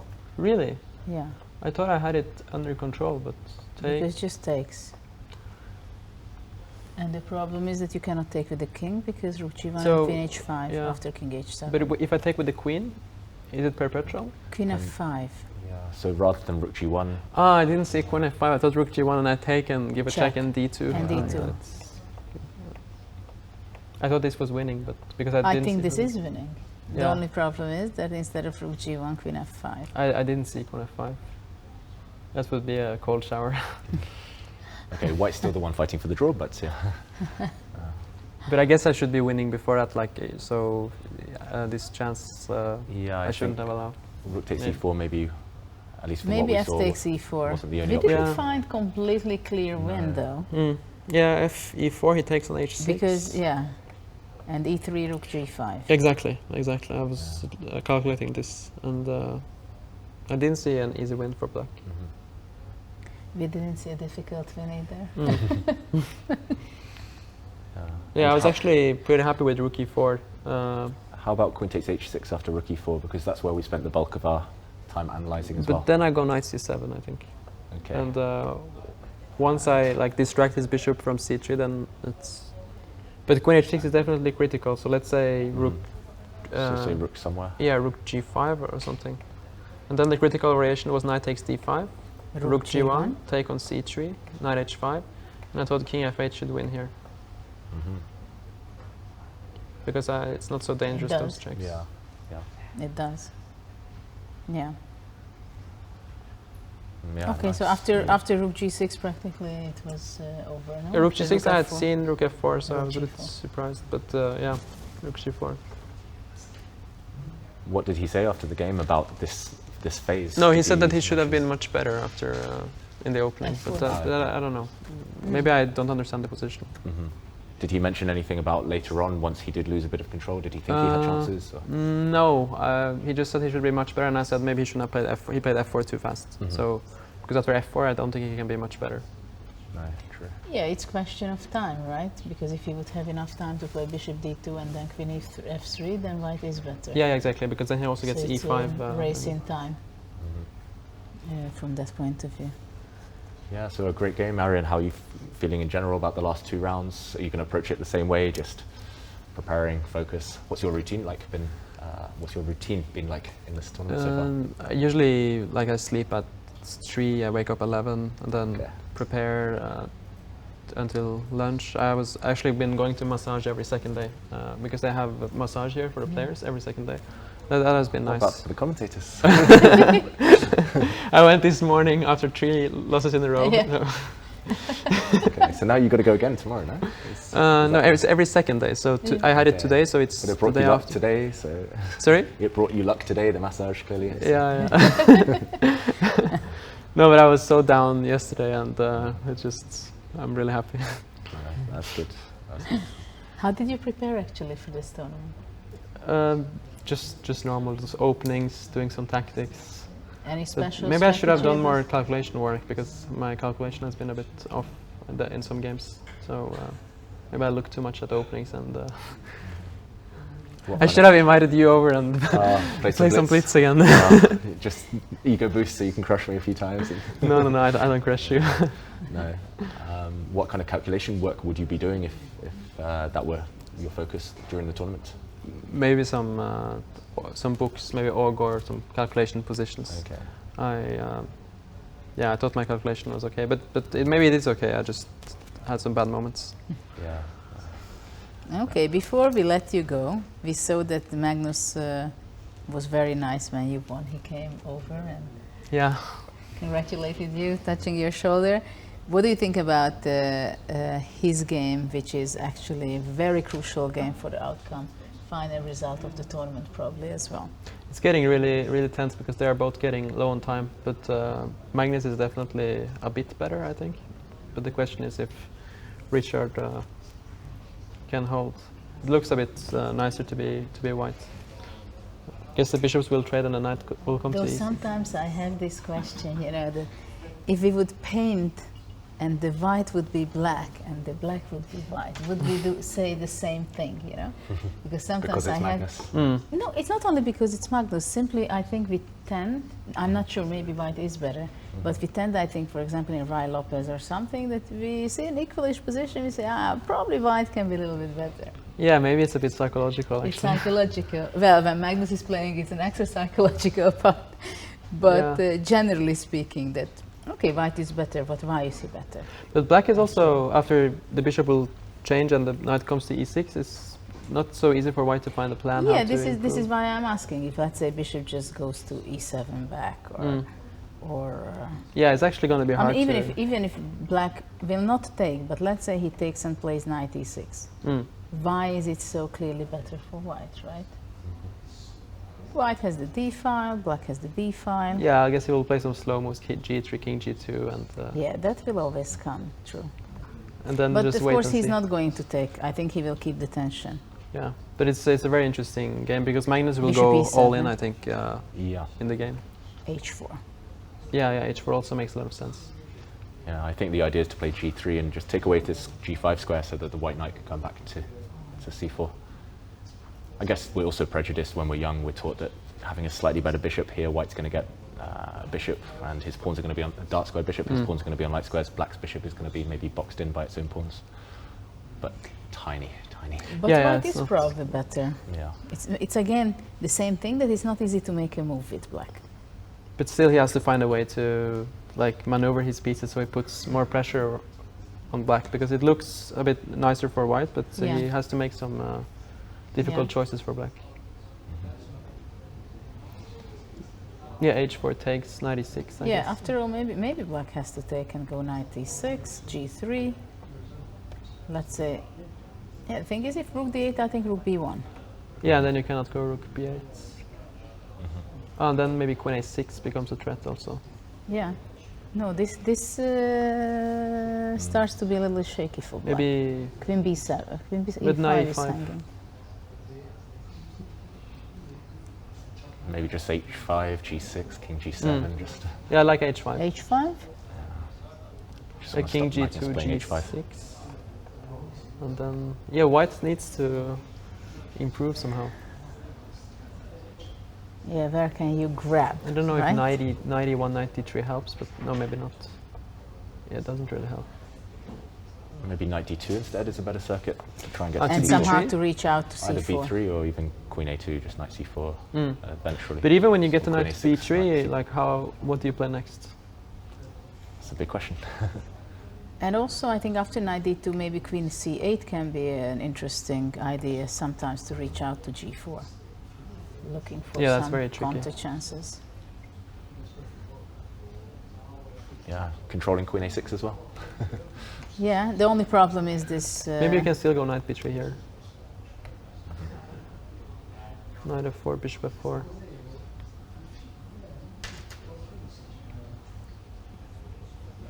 And b, I don't know if you can be greedy. Yeah, with you this. don't feel like to go rook a8.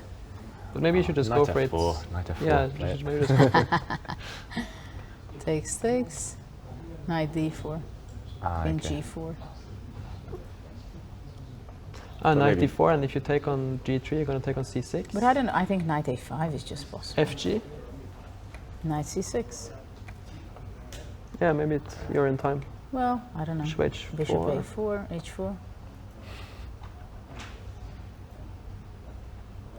But this is not what This is too happened. wild, I think. Black played rook d8. Ah, rook d8. So he wants to chase the rook. After After rook b1, b1, rook he can b8. actually go rook b8 now. Yeah, that's what he wants to do, I think. Though it's not clear whether it's a good thing for black, right? Takes and queen c4. Yeah, queen c7. If queen c7, queen a6. But after queen a6, bishop c5. Yeah, bishop c5 is a nice move. Yeah. Maybe g3, h5.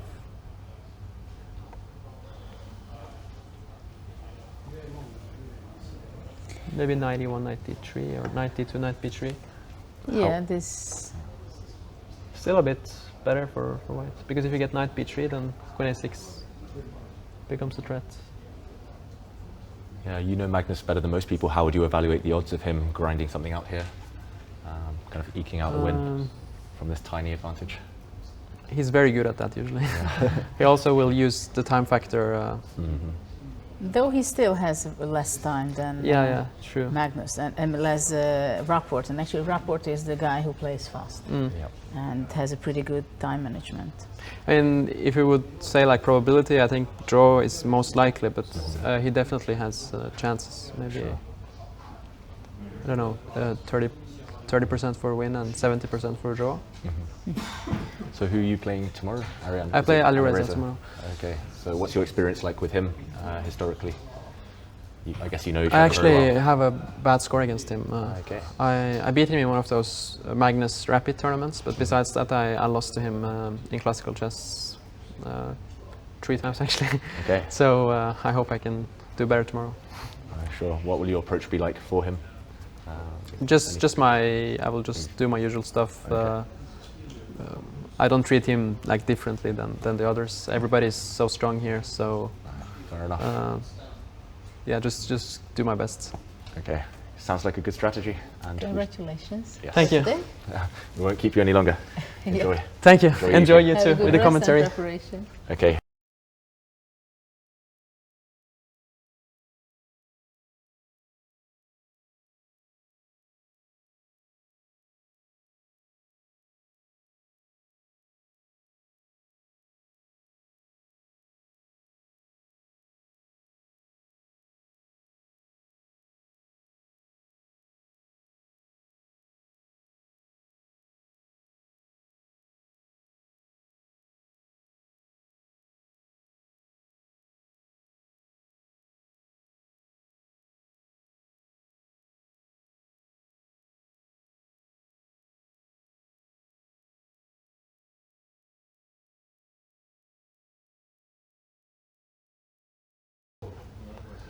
Welcome back, everyone. We're still here with Magnus Carlsen against Richard Rapport, the two forerunners, the two front runners of the tournament. And Judith, when we were with Aryan, he evaluates Magnus's chances as being reasonable, but a draw being the most likely result. Do you see any chances here? Magnus now just exchanging the last pair of rooks, so we're really heading down to an endgame now. Well, of course, Magnus had been winning so many equalish kind of position, and here there is something for white because of the c4 square. We have an exchange of rooks, right?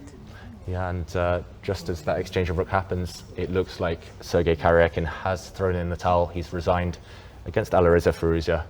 A really nice game from the, well, I was going to say Iranian, but now the Frenchman, Alireza Firouzja. Yeah, he seemed to get a dream position from the Sicilian Najdorf, and after some subpar decisions from Karyakin, he was never able to fight back. And there we see the final position. I guess the white king is just in too much danger, and black as well is a pawn up.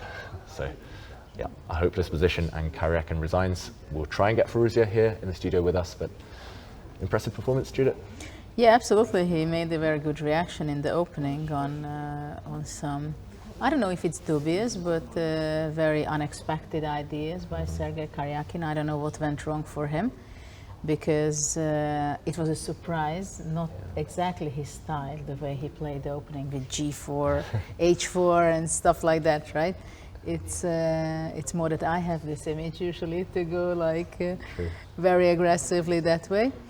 But yeah, we'll see how Firouzja is going to be finishing his tournament, because he won a few games already. He's right? on a streak. So after he had burned himself so badly against Magnus losing this very drawish endgame. After that, he just got so angry that he tries to win every game ever since. Yeah, I really respect his attitude to that Magnus game. He told us he just enjoyed the lesson, he learnt from it, and okay, obviously losing is devastating, it's depressing to lose such an equal position, but he's channeled it in a really positive way. And well, I think also that gives a lifetime lesson that how is it possible that you believe that it's so drawish, it should be impossible to lose.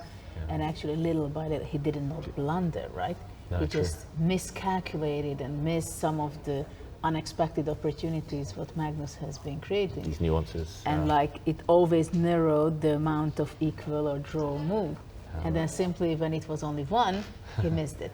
Do you think we'll see Firouzja kind of take on some of these lessons and turn into a grindy player and kind of squeeze out these small victories in future due to that game? I think he may, of course, when you experience something like that, you try to implement it into your own game. So even though that I had this image of being very aggressive and attacker, I have quite a few end games where I showed good technique and I won. So I remember reading about some of those in your new chess column. Some of those end games, yeah. And okay, there we see the bird's eye view of the Carlsen against Rapport game. And this is the last game which is running. We have 2 decided games, no Armageddon this time. Wow. So I don't know what's happening because yesterday also we had only decisive games in the classical game. Something in the Norwegian water today, well, this last couple of days, forcing the players to play these decisive games. And also maybe the players are getting a little bit more tired. They started out the way that they were okay for a draw, then they take more risks, not the best decisions necessarily. And we really can go back to this game of the day where very slowly things are developing, right? Very, very slowly. Yes, so we did, as we mentioned, see the exchange of the last pair of rooks, and now Magnus has just pushed a pawn. He's played g3, defending the h4 pawn in order to free the white knight. So the white knight might later on reroute itself. Yeah, this is typical Magnus. I remember you mentioned this, what was it, half an hour ago already, just that he will play at some point g3, h4, king g2, just to solidify his king side, gain a bit of space. And going back and forth around the board a few times, as Karpov does. Yeah, so channeling his inner Anatoly Karpov, Magnus Carlsen. And the problem is in this position for Black that Black, if he's going to be losing, it's not going to be fast. It's going to be very slow things, move by move, little by little, gaining important squares by white. For example, now bishop d8 was played in order to probably looking for a defense to the a5 pawn. Maybe he's going to regroup it to c7, I don't know. But he gave away the c5 square for the moment. But that can be defended later on by the knight. Yeah, this position just brings back memories to me. I remember reading these books about the Spanish opening when I was a kid, and they used to keep mentioning this phrase, Spanish torture. It's just you torture your opponent, you just sit on them. And But I want to ask you something. Why? What is this? What happens if bishop e6 takes and queen c4? But I think queen we c7. have a tack break for a moment, and we have a winner here again. Yeah, see you soon.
Welcome back, everyone. We're joined here in the studio by Alireza, Firouzja, and a nice win. How are you feeling?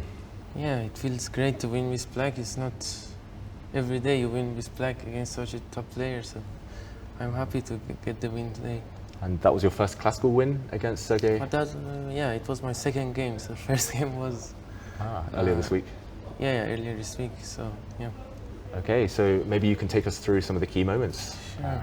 How did you feel about this G4, such an early part of I the think game? they played it. I think Giri also played it in Vakanze this year, I think. So it's pretty common now. So, but it's very aggressive, of course. It gives a lot of scores for black. But yeah, this is how they play. Do you think about G5 I move? thought about G5, but it's not.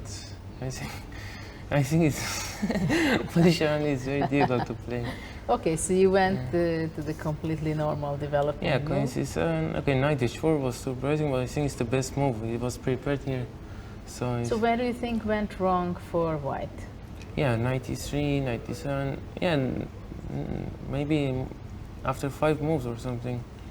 Yeah, H4 is pretty decent. Queen F3. Maybe I like Bishop D3 more, but okay, Bishop G2 is also fine. What do you think, it's about equal? Or I think white is no? slightly better here, actually. Sorry? I think white is White better, is better. here, a little bit, but because he has very good control on D5 square, so in Najdorf if you have this, then you're surely better. What were you planning to do after Bishop D3 here? Oh, I wanted to sing, but I think Knight FD7 or something to hit the pawn on H4. Knight And D7? Yes, Knight FD7.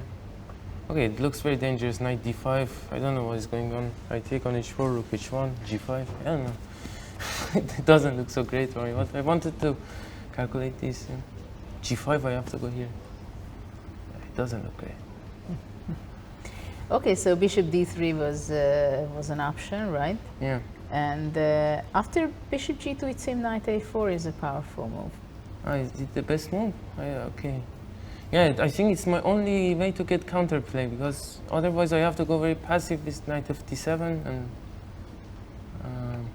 it's very passive. I didn't like it, so I thought I will try my chances after Knight A4. Okay. So then Knight D5, I think it's not a good move already. I think it's blunder, almost. I think Knight CD5 is better.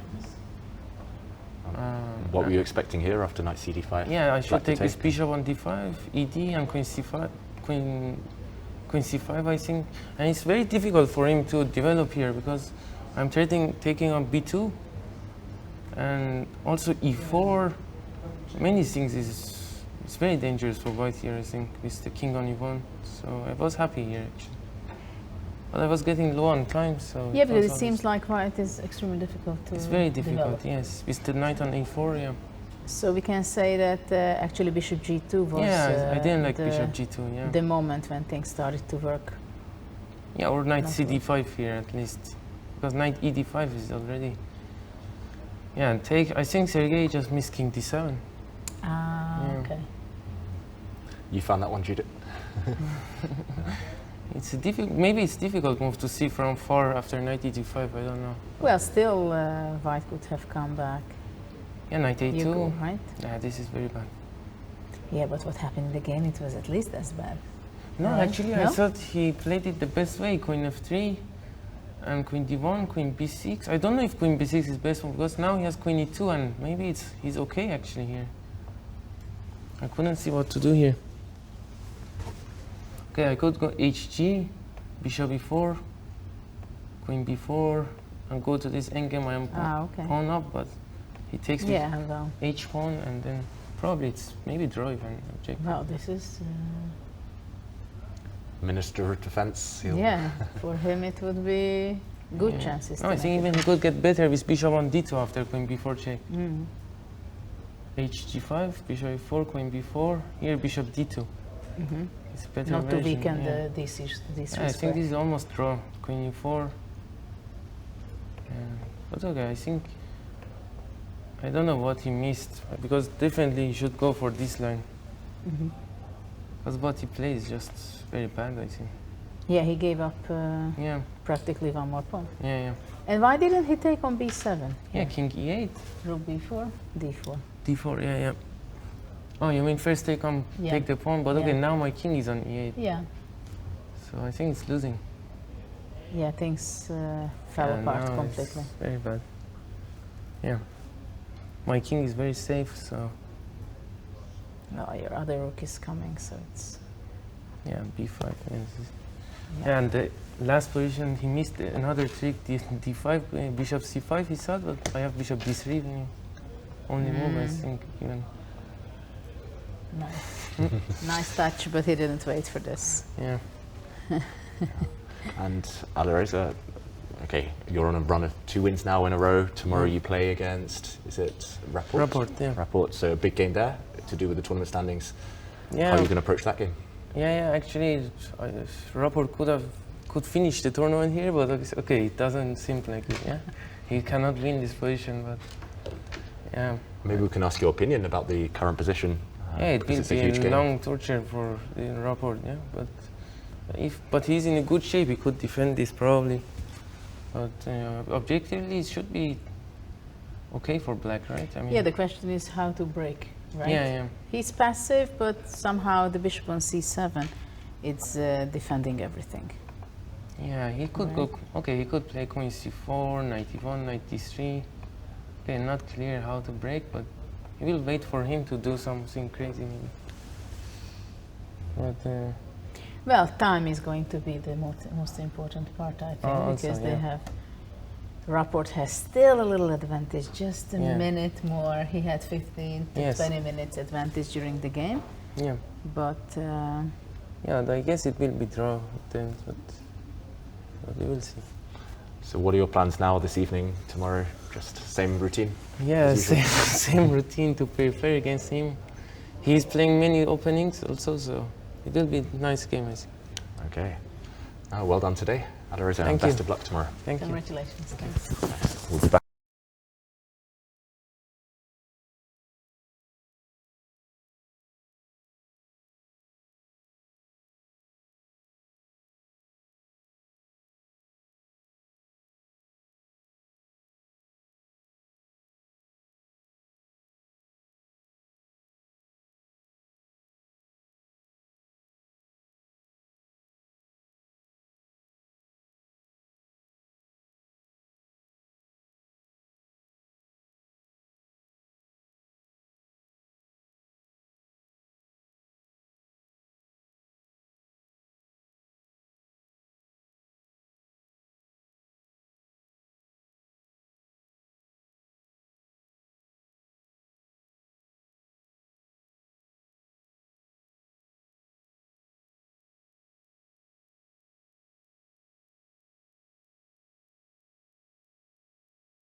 Welcome back, everyone. We're still going strong with this Magnus Carlsen against Richard Rapport game, which is essential for the tournament standings. And just while Alireza was leaving us there, we were informed by our producer of an incredible idea that Richard Rapport could have played. We can't blame him. It's a really tense situation and it would have changed the nature of the game completely. But he did have this one moment where he could have pushed his f-pawn. He could have played f5, setting a small trap. Yeah, and we can say also that we got this information that after f5, the evaluation of the engine is 0, 0, 0. Yeah, and that's why we love and hate engines at the same time. Exactly. So the idea is very simple. After we see that f5 is an option, that e4 and white cannot take here because of knight f4 and white is losing his queen. So I don't know what is the best move actually for white, but definitely if Rapport would have seen this move, even then, I wonder if he would be thinking that it's a good idea to make it. With the tournament standings, right, it's a huge risk to take, and a draw would be a great result for him. So I think maybe white can just play a move like queen c4 just to keep an eye on the e6 knight to Well, stop queen probably takes h5. f4 might be a possibility to continue, but you don't really like to weaken your position, right? No, exactly. It's not by clear who this playing helps. f5. f4. Because here, I mean, normally we would think that it's an equalish position, right? Mm-hmm. At the same time, everybody is expecting Magnus to torture Rapport for until the moment he can, so to squeeze out of this position the maximum he has. But as we've seen so many times with Magnus, that he's been winning more equalish position than this. Yeah. But Rapport is in great form. They are both having nearly 7 minutes. For the first time in this game, I think Magnus has a little time advantage. And let's see, actually, he did go. He's dropped his knight back to d2 Yes. and brought it round to c4. And yeah, just judging by the last couple of days, Magnus, the name of the game for him, has been grinding, right? Just he's had two very equal positions and squeezed water out there. It looks like he's trying to do that again. With bishop c7, black has created this type of defensive Bishop setup b6. that he will rely on. So bishop b6, you're thinking? No? Well, that's what I Okay. was thinking, but that's too Possibly. early. That's in another 30 Yeah. moves. He'll get another opportunity for that later. Yeah. Yeah, no, for now, of course, now the bishop is defending the pawns on e5, a5 and e5 and a5. The knight is on c4, stands perfectly. But interestingly enough, now queen d1 was played by Magnus. So probably one idea is to go out of this knight c5 kind of options, though I don't know. But mainly, probably he wants to have an eye on the g4 square and occupy with his queen the f5 square. Yeah, so just full board awareness, just keeping, especially while the clocks tick down, just keeping Richard Rapport on his toes. Just Exactly. hinting at these ideas, right? Even if he doesn't necessarily want to. Exactly. What about anything knight concrete. f4 now? Wow, knight f4. Isn't Firstly, it as a maybe blunder? king g1? Well, But- yeah, for now, I Yeah, mean, but just let's for, try a take yeah, then. takes, and then the e4 pawn is under attack, so... Bishop d4 maybe? Bishop d4, sorry. But c5? c5. So queen takes e4 check, there would have been queen f3. But c5, I mean, this would change the nature of the game completely, right? Queen f3 Yeah, or but something. maybe black just gets bishop c5 and queen d5. Okay. This is a better version, yeah. And yeah. So black went good knight versus bad knight bishop. f8. He wants to regroup probably his knight to d7 and then possibly to f6 to attack both of the pawns, or just wait as the bishop was tied down already to the pawns. Yeah. And I mean, these positions can be very difficult to play Extremely. because there are very small things that happen. Yeah, maybe also clearing these e6 square for the black For the queen. Yeah. Yeah. Just if queen f3. So what about queen, if queen g4, black goes queen e6, entering to the endgame? Yeah. I don't think Magnus will commit to an endgame yet. Probably he'll play queen e2 and we'll go round and round again. But if the queens did come off, But then knight d7, Yeah, and knight I d7, think knight then f6. already knight f6 can, it's a very good regrouping for black. how about if the queens did come off? For example, queen takes e6 there. Yeah, this is a huge question, I And think. king, let's say king h3 or king f3, get to g4 and then try and push Probably f4. black can go g6, King g4. And you want knight g7. knight g7, Yeah, forcing matters. before white Let's gets say I time. just go here. Mhm. But maybe now bishop b6 after all, Okay, and and then takes, and maybe white is very much in time. Because, yeah, maybe white's but picking up let's a pawn. say, and we have similar thing on the board actually, white played queen g4 and he did not play queen e6. Okay. He played knight d7. So a big indicator that Rapport wasn't sure about that endgame, and with 5 minutes left, you can't be sure. But right? that's very possible that queen f5 will be on the board and maybe at some point g4, g5, or playing f4 Yeah. at some point. Yeah, he's got to time it right, just like Neptune actually needed to time f4 right, but it is definitely. I don't know yeah. if he wants to go g6. Queen Or h3. queen h3 would be giving some hard time for black, right? Yeah. I think black definitely doesn't want to clarify. Which means this. queen f5 will be on the board, I'm pretty sure. He's played king f1. No? King f1. Wow. The maneuvering continues. Does he want to bring his king round to like c2 or something and then find a way to trade queens? Well, first of all, I Get the think he white should. king. He wants to be ready for getting. For a run, yeah. If there is a queen exchange, let's say. And now it's a kind of problematic. Rapport is spending a lot of time Yeah. So maybe knight f6 should be the move, but then white can give a check on f5. What about now g6? Is it good or is it a very bad decision by black? Probably it's very bad because white will be going to c8, though the Unless e4 is hanging. Maybe white So goes black- back to h3 first in that position, but yeah, either way, it's committal for black. Queen e8. Okay. So just waiting. True. The big question is how white can continuously improve his position. King e2 probably, king to c2 Yeah. can go all the way. I like the c2 square just to stop any queen b8 incursions later on. The black queen invading. Probably that will never happen, but it would make sense to try and perfect the white king's position first. So yeah, king e2. Maybe queen f5 check first. One of those two moves looks logical and consistent. Well, after queen f5, I guess black is going to go back to g8. Yeah, and now king e2. And after king e2, At least now there's no knight f6. Because yeah, of probably knight f6 is not a good choice Bishop because takes of h6. bishop h6. So at this stage of the game, Rapport has to keep at least as much the concentration as Magnus, but we all feel that it's basically more there is a game for two results because it's Yeah. Magnus who is pressing, he's going to be maneuvering back and forth. Time is a very important issue Yeah. because the players are going to get, or actually they are getting already 10 seconds since move 41, but no additional time otherwise. And they no longer have to write down moves, right? Now that they are under 5 Yeah. minutes. So it is very much fight to the death now on the clock. And it looks like Magnus reaching for his queen. He's about to give a check. Oh no, he moves back with his king. He goes king g2. He waits So first. this is the part of the story which I told you, that 30 moves here, 30 moves there, and maybe we will see some big blitzing part in this game, even though it's not tactical, it just goes so slowly.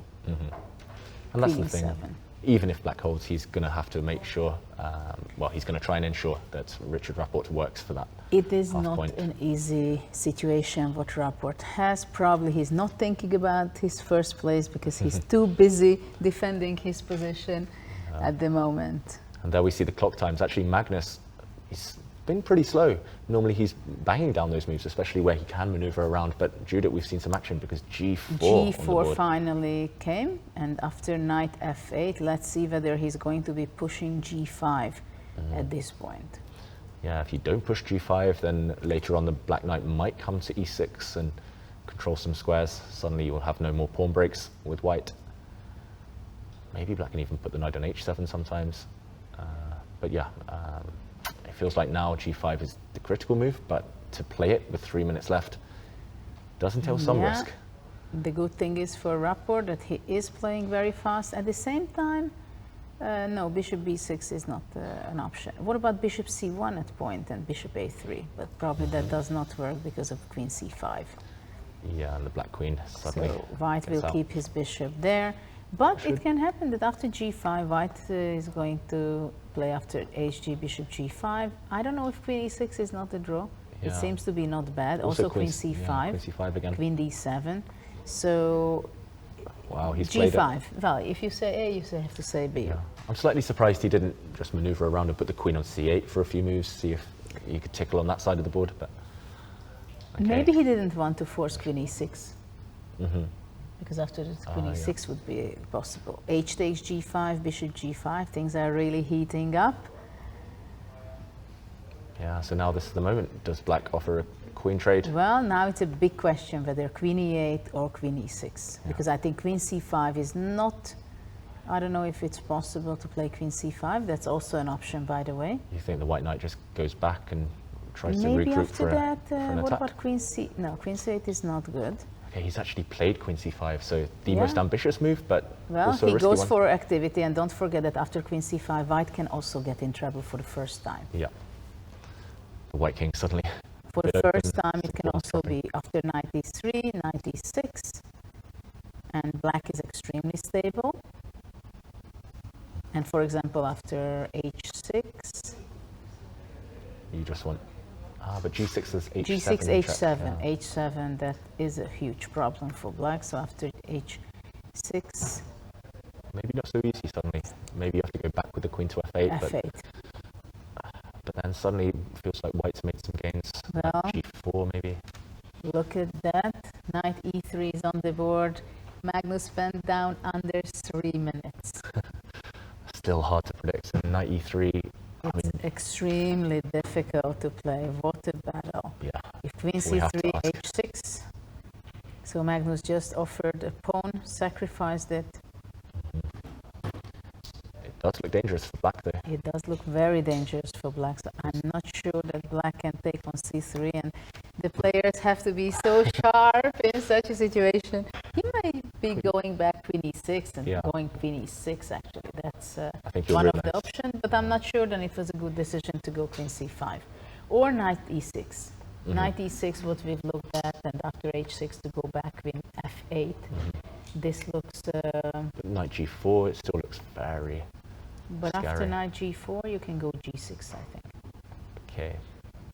And if I really want to play h7, but I'm not sure whether But it after quite works. H7, I think black can just capture. on Knight H7. f6 check. Knight F6, and, king king G7, and this is just fine for black. No, So queen D6 is on the board. Queen He H3? went back. Sorry? oh yeah, queen h3, knight g5. Yeah, that looks fine for black. Queen D6. Okay. Very stressful moments for the players. Magnus went under 2 minutes by now, but he feels that he's pressing. So knight G4, for example. But And queen e6. queen E6 is one move, but maybe it's not the only move, or is it? Queen d7 maybe. Yeah, but yeah, maybe black should be already going to this direction of. But what about playing actively, queen D1, Okay, and h6, H6, G6. g6. Yeah. Knight f6 check. Yeah, and queen, Queen C8, c8. right? Yeah, so there are some dangers for black. It's getting very, very difficult. Queen G4, white makes space for his knight on F5. It's getting more and more stressful for black. Yeah, that's the dream square, right? f5 in an attack. Yeah, suddenly Rapport. Do you think he's? Becomes, I think, very difficult now for him. Do you think he's regretting not getting those queens off while he could have done? I'm not sure he has the time to regret. regret anything. Yeah. And he's, But if he could go for a queen trade now somehow. well, probably He'd he love it. should be playing queen E6, knight F5. What about playing G6? Okay. And It's not something he wants to do, but maybe he has to do. maybe this is no, dropping a but pawn. that's maybe dropping a pawn. Ah, Yeah? but the king moves. Something- But where? Yeah, maybe g7. Yeah, G7 takes and knight takes, so it seems like just in time But maybe for white defense. can give a check with h6 and then king h7, bishop back to e3, and there's still some in that position after the queens come off. Yeah, but then I think black can defend knight D8, and the knight is okay. kind of stuck a little bit. Knight C8, you may be playing. G6 on the board.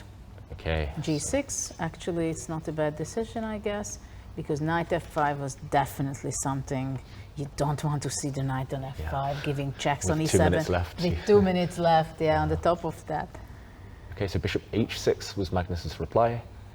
Now, is he in some situation maybe going to take that knight on f8 just to go for a I good knight think against he bad will. bishop scenario? He may very easily. Then we'll see another 50 moves of grinding and trying to get that knight to its ideal outposts.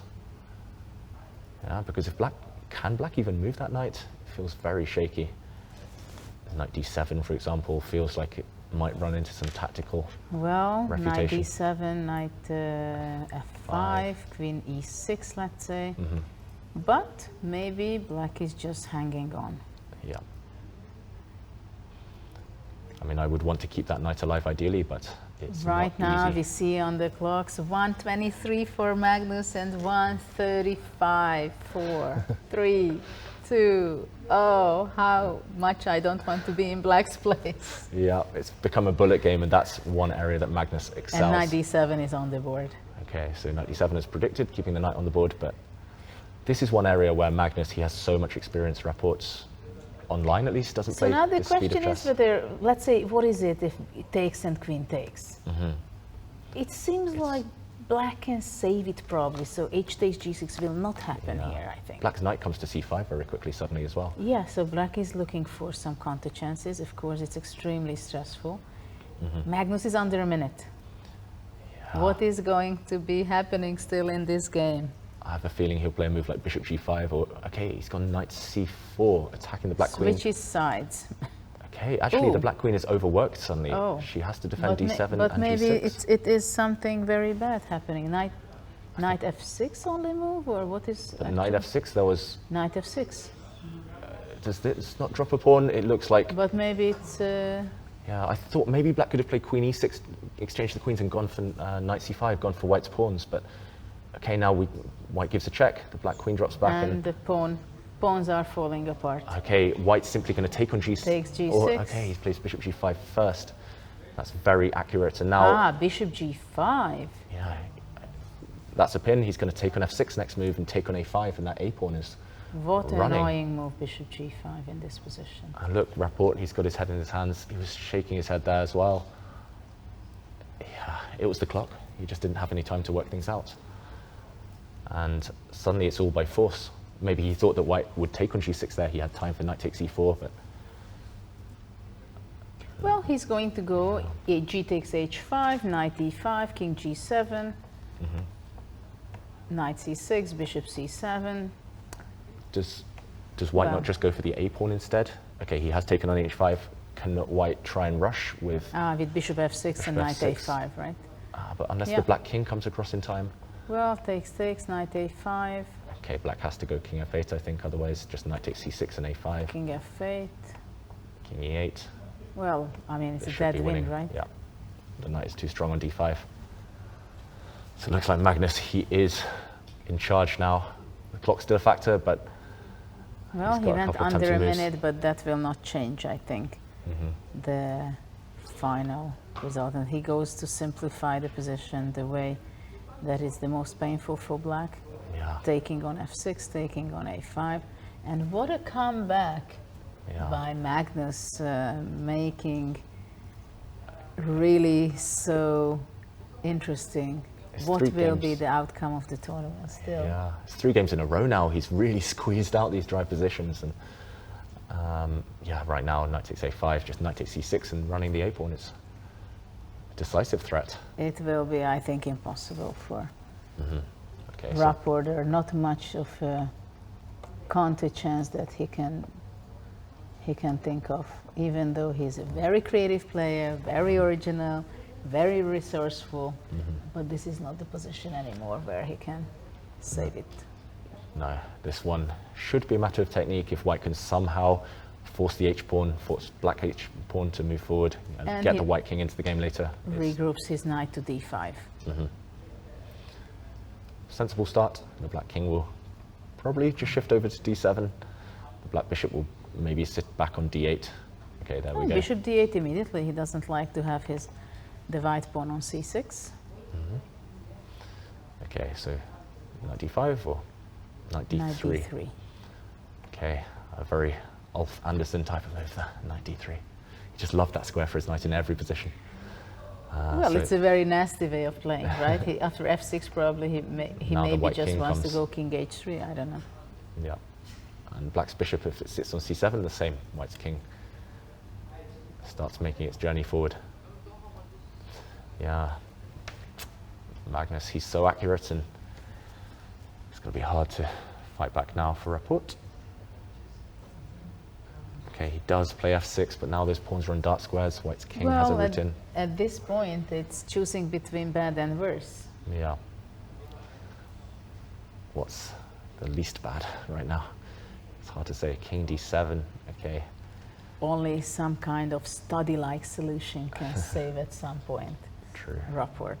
Of course, So- now King if it would be king h4, then f5, some simplification, some practical chances, Yeah. but f3 is played. Yeah, why risk it? Why not defend all your pawns, put them on light squares before marching in with the white king? And the problem is for black, now he's forcing c4, and then he's... Even if white were to play king h4, to be honest, it's pretty Yeah, but straightforward. white to play king c4, king h4, right? When you can play c4, and after Yeah. that But you go king h4, and also the thinking h5 pawn will be... even in a taken dream off. scenario. But yeah, there's no bishop e1 check, fortunately for Rapport, because the white knight defends that square, and yeah, impossible to stop the white king entering. Well, Magnus is so good in collecting points when he needs desperately needs it. Yeah, that's the sign of a champion, right? The key games, Yeah, absolutely. give all your energy. And Absolutely. So we're having a position which there is not much of a chance for black, but it's so painful to resign this game, of course. I mean, you can always resign, and okay, just a few of more course moves. it's extremely painful because he was hanging on for such a long time, and of course in such a cases you feel it so much that it was a draw. Yeah. How could I lose this? At the same time, you play against Magnus, who had such a patience. Especially in the way it happened, it was Feels- just a one-move blunder in a way as well. Just Yeah, but there it was. I mean, this is Some pressure, this is but- the end of it, right? It doesn't Yeah. come from one moment to another. Then True. you're pressed. Eventually, you let it go for a second, Yeah. and the then clock's you ticking, blunder. Yeah. And okay, white's king is now entering. There's no way to shoulder it off with the black king. And yeah, we'll see resignation any moment. Do you think Rapport will be able to pick himself up from this defeat? Well, he should be able to, because after all, even this game he played pretty well. It was just he slipped away on the Yeah. way where it was possible to make slip, those yeah. mistakes, right?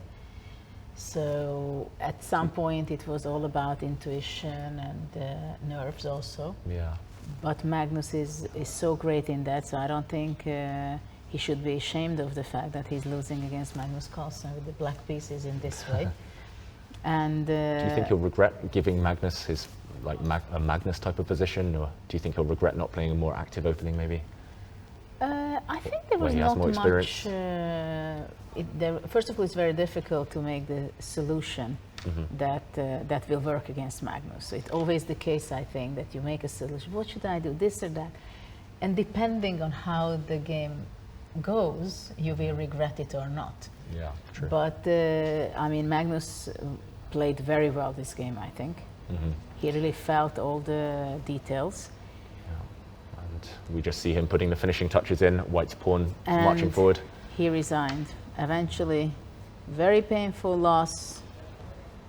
But okay, this is sport, right? Yeah. So this is how everybody is excited that the Rapport is still keeping his lead, but only very, very, very tiny half a point, Yeah. which may be enough to win the tournament for him if he can go back what he did until today in the tournament, and also today he didn't play badly. I don't think we can say that. No. Maybe we can even say that nobody else would have beaten him from this end game. But okay, this is how it is. Yeah, and for commentators, it makes it more exciting for us. The race Yeah. is on. Yeah, the race is huge. Huge, even though, and how many occasions we experienced this? That Magnus was like rusty and playing games in the beginning, Yeah. first few rounds, and then something happens, and then he starts winning one game after another, and you just meet him in the wrong time. Yeah, that's 3 in a row in classical chess now for Yeah. Magnus. That's mighty. That's impressive. Yeah, absolutely. And yeah, we'll try to get a word from Magnus Carlsen if possible. It might be difficult. He does go to TV2, the Norwegian channel, first, so we'll catch Yeah. up with him if possible. And yeah, meanwhile, maybe we can talk about the pairings that are ahead, the road to the end for these two players, because we know that Carlsen tomorrow he's facing Sergei Karyakin. Big game there. He's going to be trying to get revenge for his earlier defeat in the tournament, and then he'll play against Nepomniachtchi, big rival for the World Championship. Oh yeah. It's not an easy run-in for Magnus Carlsen, the Oh, two yeah. Russians. It seems like it's very much heating up the last few days of this Norway chess event. Yeah. Every round is so interesting with those players. So Magnus Carlsen with white pieces against Sergei Karyakin. Sergei had a very bad day today, very bad loss with the white pieces against Firouzja. Then we have Rapport against Nepomniachtchi tomorrow. Well, we'll see, because both of the players had a bad day today. Nepo especially losing against Tari. The way he lost, that was the most painful way, I think. And here we see the round, okay, the standings currently with Rapport, as you mentioned, Judith, half a point ahead.